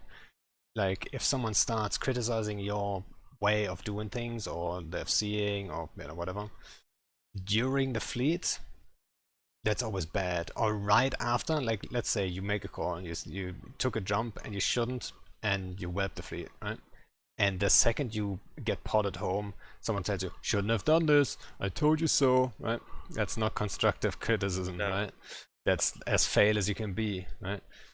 And and then there's also some people don't have the team play attitude, right? I'm not sure if I should tell the story because some people might know who it is, but like we had an FC before that would give me or would give the fleet um, wrong infos to make it seem it goes worse than it was, so he can feel better about himself because he's not FCing actively.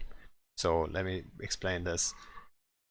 We take a fight, and then let's say it's 100 versus 100, and I start trading, and then I decide to warp off because I felt like we're not trading well. And I warp off, and I'm thinking out loud saying, oh shit, how many did we lose? That's not actually a question of like how many do we actually lose. It's more like thinking out loud. So I check myself, how many wrecks are there? And it's, let's say, 10 wrecks. Then this FC would go though like, oh, at least 30 guys. To, I feel like to, um, it's like an attitude thing to make himself feel better about it in some way. You know what I mean? Like to see other people fail then puts that FC further up. You know what I mean? Yeah. And They think a lot that's of really people bad. think yeah, they think that it's like a race to be like, "Oh, I'm gonna put him down, it'll put me above him." God, that annoys the Yeah. shit out of me. Because in a bigger group, there are definitely people who do that, and it's like, oh my god. And you try to pull the guy aside to talk, and then it's like, I don't know. I don't like the fact of trying to put other FCs down. I try to. I feel like I'll admit there was definitely a time when I'll look back and I'll be like, God, when I was younger, I said this to someone, and I didn't mean it to come across that way or something like that. And you may not have that attitude. Like I've definitely done it before on accident, and I'll just be like, because I'll be just so frustrated with how it went. And I get, but as I got moved up the ranks, to the status I am now in test, I had to look at things differently and treat things differently, and that sort of helped me Yeah, because I like totally, I I was totally thrown, get that. yeah, And the and whole, sorry, say, I was just saying like the whole just putting people down and thinking that, oh, I have to, he whelped a fleet here, I have to go ahead and be like, ha, you whelped a fleet or whatever. God, I hate when people do that. yeah, that's the worst, right? If you don't feel He's supported just by your trying to own FC learn. team, that's the Yeah, worst, right? yeah, And yeah, I've definitely, I mean, we all um, make mistakes, obviously. I definitely fucked up in that regard too, like criticize someone at the wrong time and stuff. I remember saying something like, we should have done this or that to Bliss at the wrong time, right? Like Bliss, super experienced FC, especially at the time, he was super active and stuff like this. And then I would say something like, yeah, we could have done this or that or la la la. But like if you take the wrong time, like the fight is just over, that's not the time to start telling someone what went wrong. Like, give them a chance of analyzing the situation themselves. I mean, most bigger FCs, I think, are pretty much like, what do you call it? you can self-assess what you did wrong. Yeah, exactly. And I actually enjoyed it. Sometimes you catch me like when we go back from a fight and we lost the fight. On the way home, I just start analyzing that on comms for everyone to hear. And then some people jump in and say, no, we should have done this and that. Like, yeah, I actually didn't ask for criticism, right? Let me get my own thoughts out first, and then like, you can go after Yeah. that, please. When It's like when it's a little bit yeah, I've funny. definitely done that before, especially with smaller groups. So like the smaller SIG I run, which I've brought up multiple times now, it's like it's a bunch of guys who like I'll fly with often 50, 60 guys, and like I know most of them just because I fly with them all the time, and I trust SP doctrines like Loki's, etc. And so I'll be like, if we lose a fight or if we win, or like I'll just on the way home, I'll just be like, one. I'll openly say in comms like, I think if we had this or this, or if we did it a little differently this way or this way, and I'll say it like regarding me. I'll say like, oh, like if we killed this first, or we positioned a little here, and then I'll take their feedback on comms. But there's definitely a point where like if you lose a fight, then someone could be like, "Ah, no, you shouldn't have done that at all. You suck," or something like that. I'm just like, "Oh, come on, bro. That's not what I'm asking for. I'm asking like, what do you think could have gone better? What do you think we should have done differently? I'm not asking you to, hate on me or something like that. I'm asking like, I'm openly saying on comms why I made the decisions I did to get better. I'm self-analyzing myself to get. Don't try to. And I've seen other FCs do this, and the line members or someone else will just because they have the wrong attitude or just are in a pissy mood will bring that person down, and then he doesn't want an FC. Yeah, I mean, um, I do it all the time, just like Fakey said. Like that's basically, I kind of enjoy that part. Like if I fuck up, at least I want to get something out of it, right? And I think I it's super ask a lot of important. people to record so I can go back and look at them and see how it went down and see what I could have done differently. I ask a lot of people to do. Actually, the whole FC chat thing, like I started with analyzing my fights, especially the ones where I fucked up, and like analyzing what could have been, done differently, better, and stuff like this. Yeah, So yeah. Ron does that a lot, and I'll pop in and sort of he'll analyze my fights, or he'll be at a fight and analyze it and be explain to the stream why he did this. Oh yeah, yeah, he does that a lot.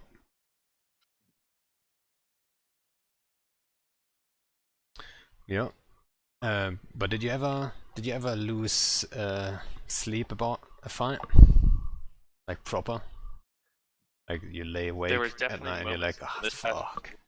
So like, all right, after this, so we had just won an Entosis fight. I think it was the big day when we took IS or something.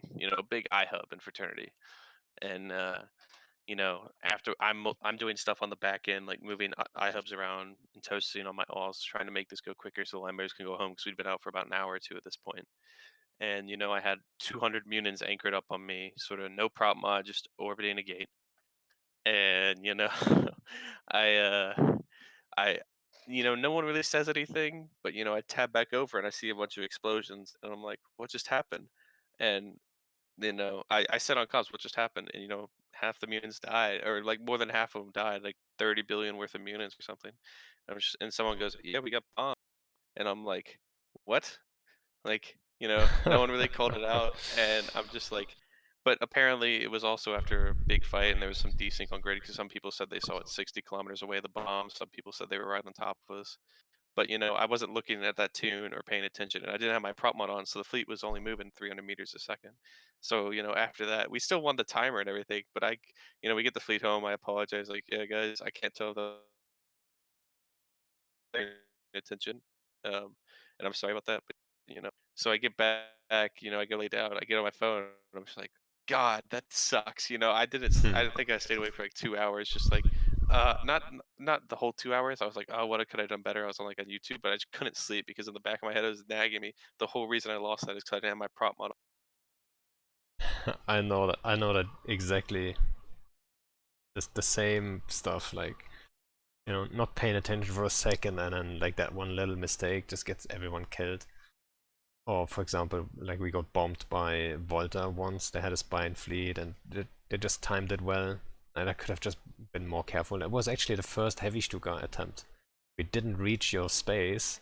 That's another thing. I didn't lose sleep about it maybe, but so we wanted to get the heavy Stukas into ESO, but then the constellation we had to jump the Titan in had an incursion, so we can't jump the Titan in, and the whole fleet fell apart basically on the way to you guys, right? So basically the whole plan was based Yeah, I on know that what you. Titan, and then suddenly saying like, all right, turn up, jump the Titan in.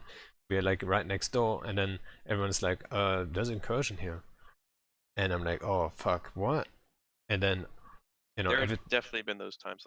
it's like, oh, that's the worst. Like if you can't, like if your whole fleet falls apart before it even starts, oh, that's the worst. Like I would Yeah. rather like wipe the entire fleet to a boson or something, and then say, oh shit, we got unlucky, or like I fucked up here. But that's like so bad. And then I It's had to get my it's guys like home too. We are almost there. Right? It's like, oh, so painful to get home. And then we get bombed by Volta. It's like, that mix of things was yeah. just so bad. It's there's definitely been moments like that where it happens, like, unlucky things happen before it even starts, just one thing after another, and you can just tell the fleet's like not 100% into it mentally, and it's just like, oh, Yeah, we Tiana got says the the Sino guy should probably mention voltage. that. Obviously, the Sino guy was locked off at the time, right? So he logs in shortly before, because if you do sneaky Titan stuff, you don't want to warn anyone. So yeah. There was one time where we were extracting from cache and just people weren't aligning, and we were losing a nightmare left and right because people weren't they were getting caught, they were chasing us, and I'm just like, all right guys, well, let's spend the next it was just one thing after another. I'm like, all right, let's spend a minute on every gate, you know because people can't align or something like that. It's just stuff like that. Just, Yeah. Yeah, I Volt remember. is very good at bombing, though. They bombed ProGod's full nightmare fleet because he warped at 0 because he hadn't played in a while and completely forgot about bombers. Ay, ay, ay. But I remember like some timers up in the north when like even a small group like French Connection, and they would just bubble you on every gate and all that stuff. It was just so painful to move through. And then Yeah, these. you have to make it work, right? Like get home with something, like some success. And like if it's just like, and then you get blue balled on top of it, and then you have to travel home. It's just 10 jumps, but it takes you half an hour. Oh, the worst. But at least, I mean, at least you can tell yourself, okay, at least it wasn't my mistake. You don't have to lose sleep over it, right? But yeah. All right. So we're approaching. Actually, it is pretty much the 2-hour mark. Unless people have some more interesting questions, put them in chat, guys. Like, feel free to ask anything, really. Unless it's too political, right? I don't want to. I mean, we kind of dive into it every now and then a little bit, but let's not go too political. If you have any questions, feel free to ask. I thought I saw a question earlier. One sec. Oh yeah, someone asked about the Provi war. I'm not even aware about the whole Provi war, like what exactly is going on there. So what's your take on the Provi war? Um, it's just that's been happening in the background for like the past year or so. Um, uh, it's just those low sec guys run Provi in an off time zone. They're all US guys, and you know, they'll they'll take the fights on weekends to take iHubs. It's a good time. It's just that Provi just struggles because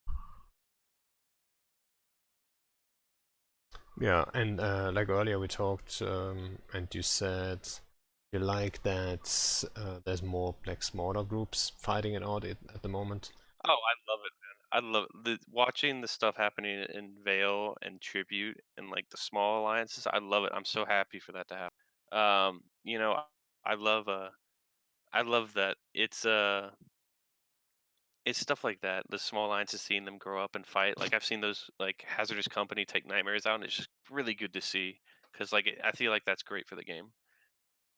And Tribute is very fun. I hope that Wiki Creek and Scouting turns into another version of Tribute now that Fraternity sort of pushed out of it and it's open space. I know Space Monkeys is taking space there, but not Space Monkeys. Um, and the whole Provi thing is just, sorry to go back a point here, but I feel like I just want more stuff came out of that. That goes back to the time zone thing. Provi can't really fight the low Snecna and all that those groups, the low sec groups that are hitting Provi because they're all US time zone. So they can't really. Hmm. It goes back to the time zone issue. They can't. They can try, and they've been trying, and take a group of guys up there for a good fight every now and then. But it's hard to win in that time zone, especially when it's not Provi's time zone. They can't really defend their space, and they're just slowly losing. So Fake T says, does Seddow maybe have a question for you? Yeah, if you have a question, go ahead, right? But I think you would have asked already. Yeah, I've been trying to think of some. The whole booster thing was one big question for you. That's one I wanted to. Yeah, well, it will always, I think it will, for a while, it will be, people that don't fly them will say it's OP. People that fly them say they're not OP. And that's probably to be expected.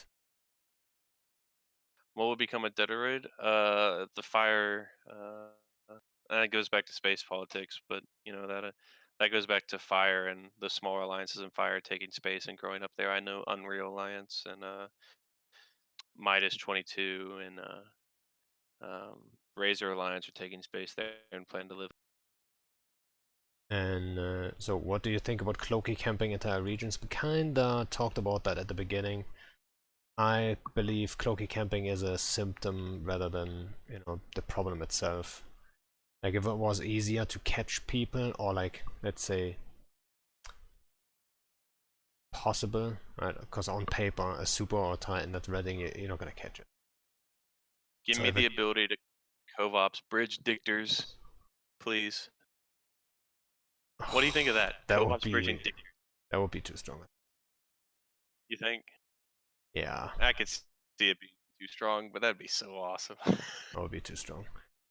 But yeah, what do I think about the cloaky camping thing? Yeah, like I said, um, it might go away if the local was delayed. You would probably see. It wouldn't decrease too much because cloaky camping is still viable then. Yeah. What do you think about mutants warping as fast as Stuka fleets now? I think that's alright. I'm fine with it. Let everyone warp at scepter speed. I'm totally fine with that too. It's the chaos era, bring it on. Panda, do you think Goku is too much reward versus the risk involved? That's a specific question that where I would say you probably have an argument there because like Gokus and Stukas, they have the ability to wipe out entire fleets, right? If someone's experienced, let's say an experienced Munin FC and knows how to deal with it, you have zero chance actually, right? Let's say equal numbers. If someone's very new though, there's a very good chance that I catch him or that Seddow catches him and can wipe out the entire fleet, which is a high risk, right? So I see that point rather than like doesn't make it OP. That's the question, right? I don't think it makes it OP. Just you're gambling with higher stakes, basically, right?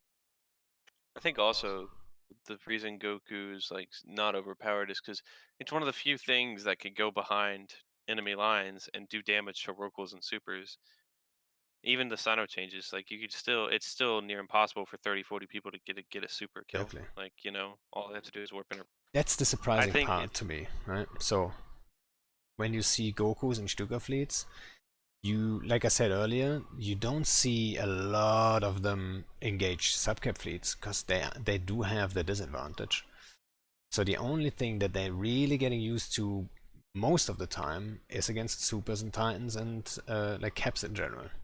And everyone agrees that super titans caps are super OP and they shouldn't be able to deal with everything easily. Now there is a doctrine there that can deal with them to some degree, and you can't stay on grid forever with them anyway. But to some degree, you can at least try, and people are complaining because of it.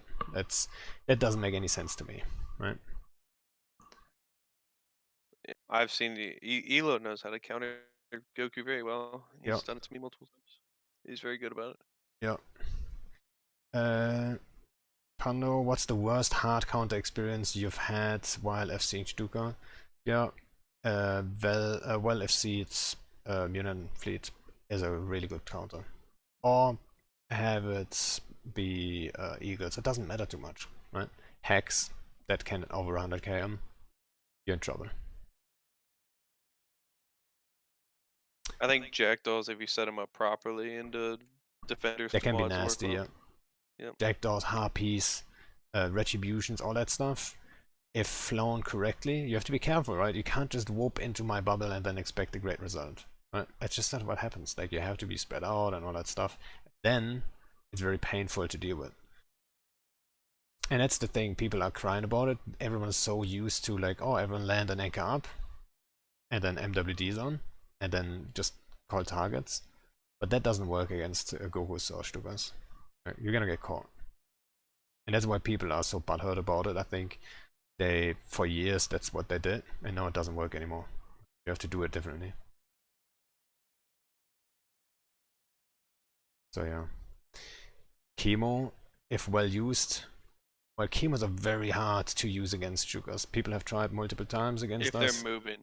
Exactly, if If they're you're moving. moving, you're I good. never If you're got caught. still, I've got So caught once because I think it was the big fight up north over the WTech MI hub where we took Goku up, and I had to fight we fought in the gate against Elo's Mutants, and this is when like goons were deployed up north. They had like 3 Megathron fleets. NC was there, big fight, and in the system we warped to a ping. In max tie-dye, I think it's pretty easy to get chemoed because it gives them like the plenty of time to timing is do on it. point, yeah. Yeah, so we warped to a ping on the fight grid, and we're about to warp down, and just out of nowhere, before I could hit warp, we just got chemoed. I have to say, Max tie-dye helps. I always feel like a proud dad when I see it, because it's also something we came up with, right? And for a Yeah. long time, we didn't bring chemos out because at the time we were flying Snatch, and Snatch are even easier to counter with them because Snatch don't use their prop mod while they're MGDing What around. is And Snatch Fleet? I'm blanking on it. so that's the first MGD based doctrine we ever did like on a regular basis. It's basically just Magus and so it's way more commander styles than you would have in a Goku fleet or in a Stuka fleet. But it would be armor based. The advantage is you have ECM bursts on all of them, right? So you can warp in, ECM burst, jump something out, and the target would always be, you would have so many MJDs that basically we jump a group off, tackle them, and we just keep jumping them around. And their friends would just keep warping after them, but they'll never reach them because we keep jumping, we keep jumping, we keep jumping. They keep regrouping, and because we're all in fricks and destroyers, we can lock fairly fast, while they probably struggle. And we have a ton of ECM bursts, so it's like the most annoying thing you can imagine. And we came up with that at the time. It was actually World War B started, right? So we were in Syndicate fighting all kinds of smaller groups that banded together. And I mean, smaller groups that were basically our size too. But yeah, we were outnumbered hard, so we couldn't achieve that much with dreads and like bigger stuff. So we, came up with that, and it worked. Like they got frustrated a lot, and then it was great fun. And nobody knew the MDD stuff. Like nobody knew how to deal with it yet, and that was great. Max brings up a good question about the smaller Alliance FCs. I think What's that yeah, sorry? go ahead. I just wanted to read the question. What's your best advice for small alliance FCs trying to build up an alliance combat capabilities, especially for those small groups growing in the east? So, what's your take on that, Seto? You wanted to say something?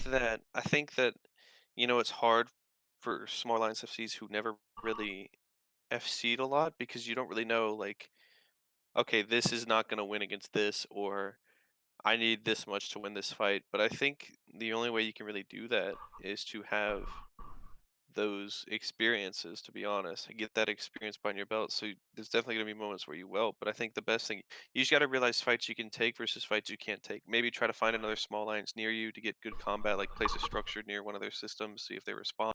It's just like trying to get good fights that gets you and your friends experiences, and then slowly rise up the ranks where like you can do hit and runs on like Rorquals or something like that. Oh, wait a Um, second. So you he's know, asking not like him as like being a new FC, but this it's a small alliance he's trying okay. to FC, right? Then you just gotta figure out a way to build up your line members to where they are better pilots is the best way I don't know, that's actually a hard question. Yeah. I I would read it. always say, Yep. activity is key. So as long as you're actively doing something, you're trying, that's a positive. And then obviously take the fights you can. And if you cannot take a fight, then you have to get creative, right? And MJDs, I can just say, like MJDs open a lot of stuff up. So I'm not sure what size fleet you're talking about, but if you're talking about like CTA level would be 50 people or so. 50 people, that's already a solid Stuka fleet, for example, or a Snatch fleet. So you could get to work with that, like, and kill some stuff. Or you could go with like battleships, like 50 people in battleships is for like structure fights. Yeah, maybe battleships and a fax, right? Maybe you have to sacrifice a fax here and there, but be smart about where you place it and stuff like this, right?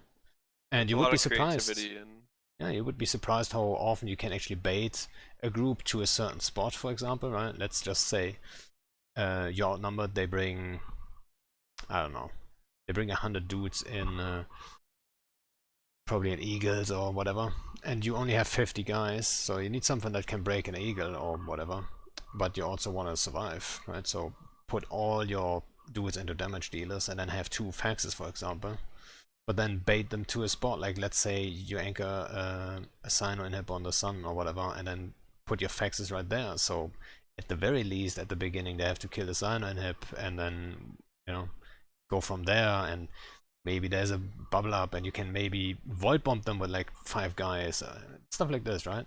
So, and then a lot, like in a smaller group, you would always need like more alts, right? That's basically how you counter stuff too. Like you would have like 5 of you guys have that alt in a bomber, or stuff like this. So you need to make perfect use of your numbers that you have. But yeah.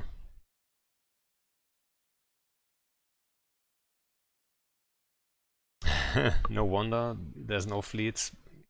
I'm just talking. Yeah. Question to both of you: who was your favorite mentor in the game? For me, it's Bliss probably, like Sister Bliss, or dear Supreme Leader. Um, it's clearly. What about you, Seto? mine would be Villy. Villy, and then so Villy would be the mentor I give credit to, helping me strategically and big picture wise, and like being where I am now to basically lead the military of a full legacy coalition. That's where I attribute a lot of that to him. He gave me the chance and guided me along the path, and allowed me to learn the rough way sometimes, and sometimes would help guide me. And I attribute my strategy and a lot of that to him.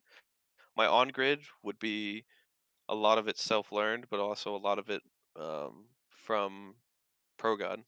Back when ProGod was playing a lot of just flying under him, helping him where he needed to be, and then talking to him after fleets, tossing ideas back and forth. We have a long conversations about because he's very good at theory crafting. We have a lot of theory craft discussions go back and forth in our DM. Yeah, that's nice. Like I mean, I was said like I'm actually not that much of an FC. I'm probably more of a theory crafter, which is kind of funny, but like that's a big part of FC, and I think, yeah, especially like if you're a new FC or whatever, I always tell the guys like don't go like you see those that advice like, hey, just take a cormorant fleet or take a caracal fleet, and yes, you can obviously do that and then have your fun with it. That's fine. But I think the better approach is actually to come up with something new and original, you know? So you have your own thing, and then that in itself might just get people in fleets, so you can actually get some stuff done. So you know, I know Brisk is looking to FC a little bit, and like he's trying to like make something funny. So I kind of know what he wants to do. So I'm curious if he's gonna pull it off.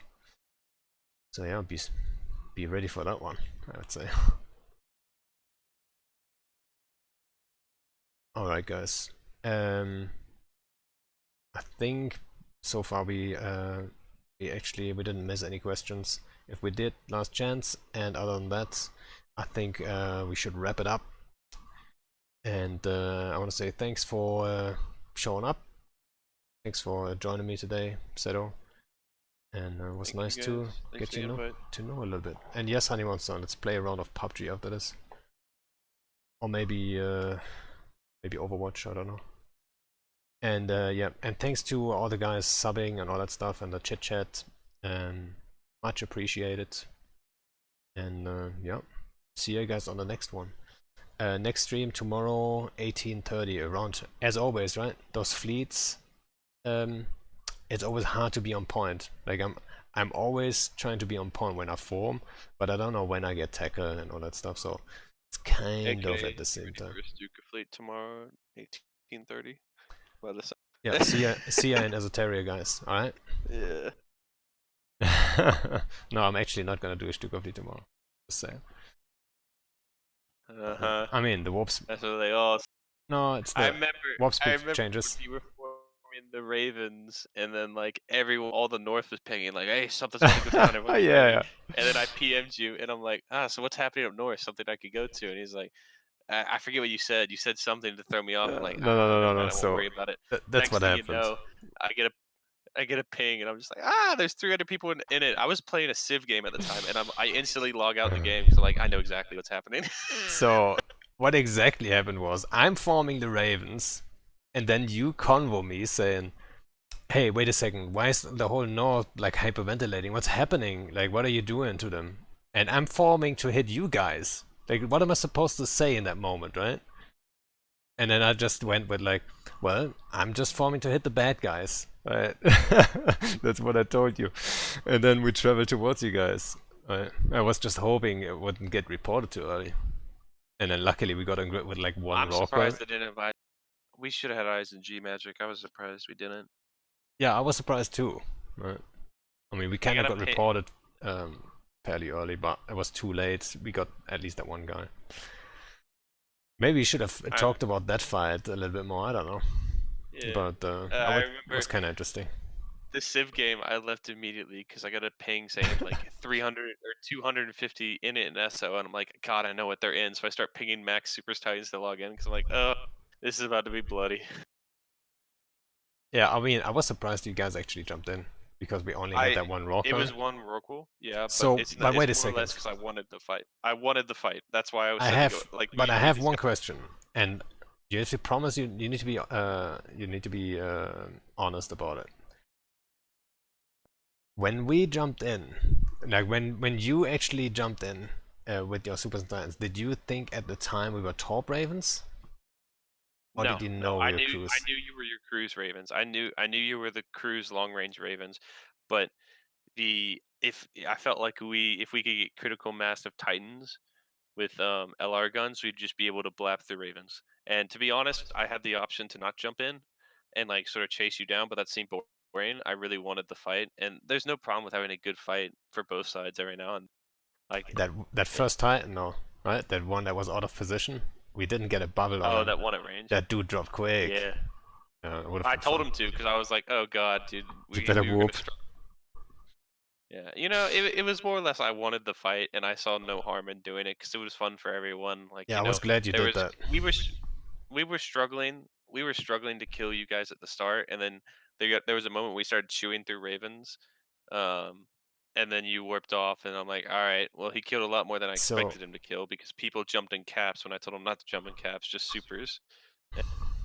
so let It me was it explain what was actually happened there, I think.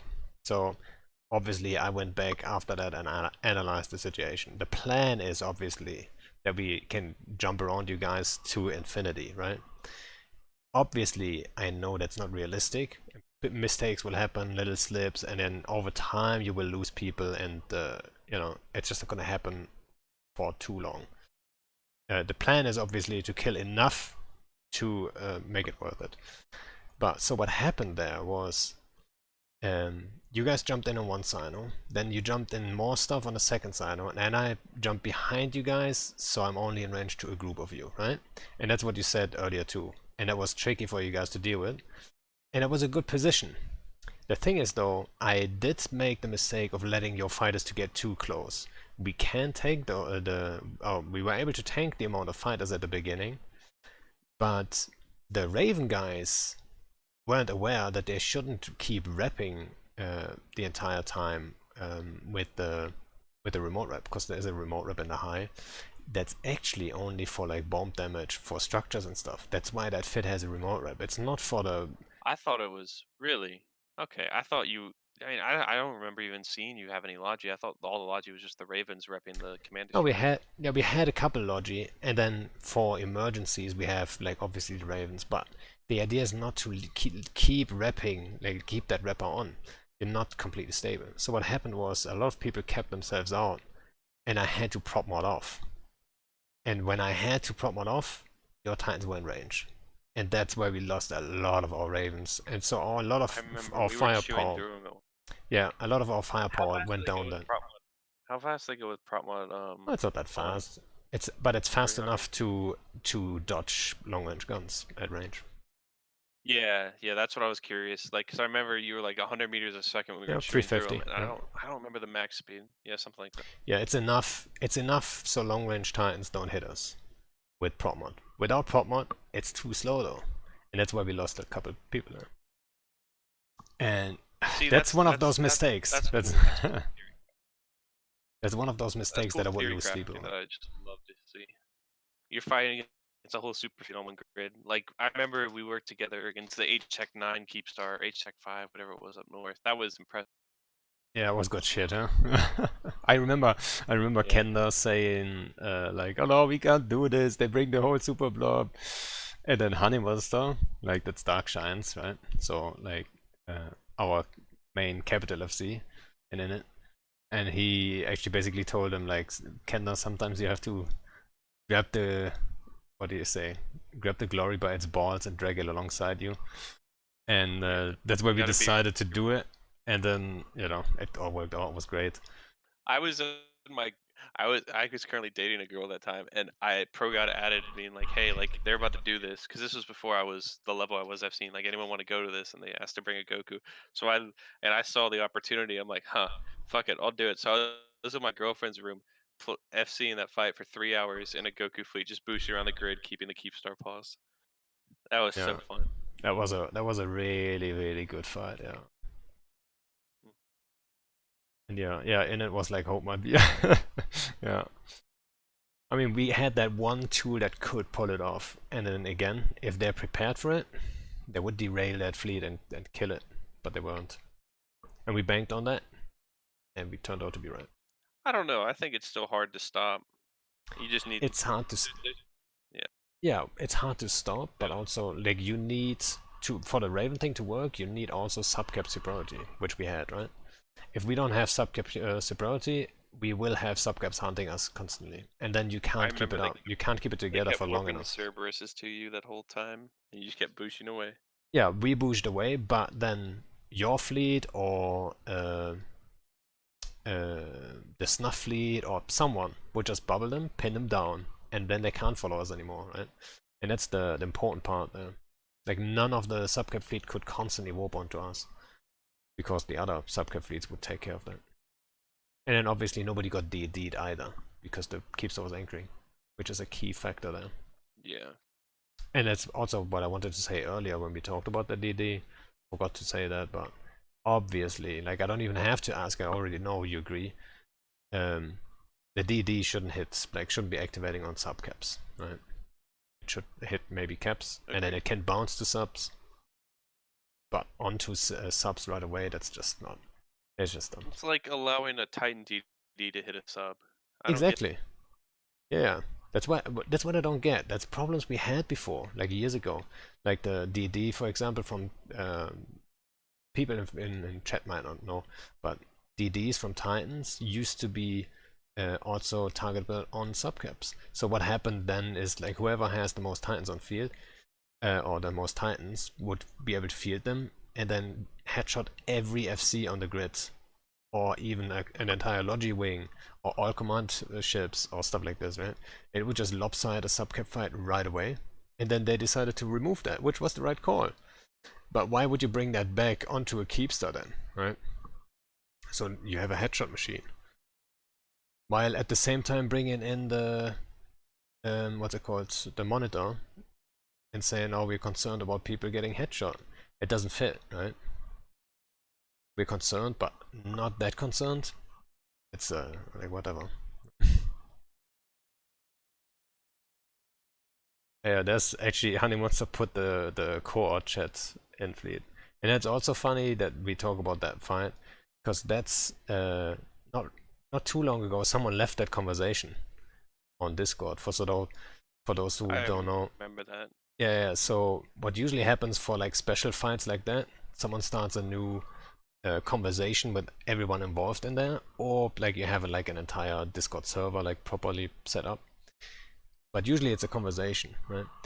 And when, like, after a while, and that happened just like a month ago or something, when after a while, let's say Seddow and I are in the same conversation about that timer, and he leaves, then I would get a message, because that convo would pop up again, right? Because it says Seddow left the conversation. And that's why I got reminded of that, actually. And I actually reread the last couple of lines, because it's just fun to read.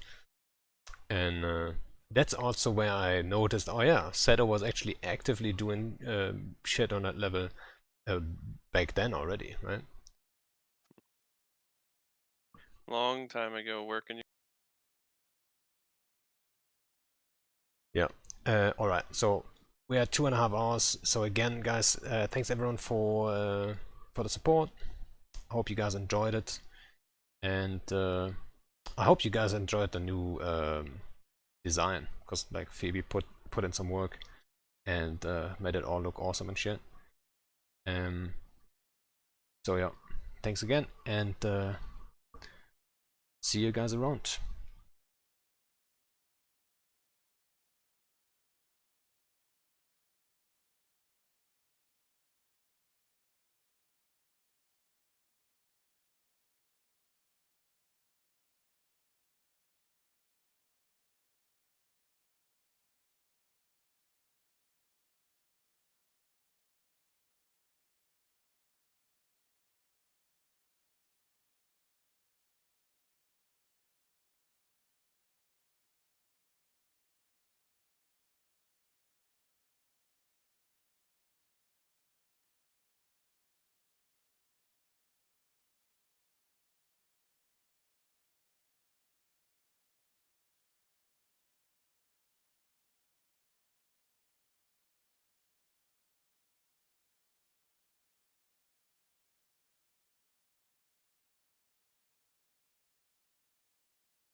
I was like, yeah, I'm good.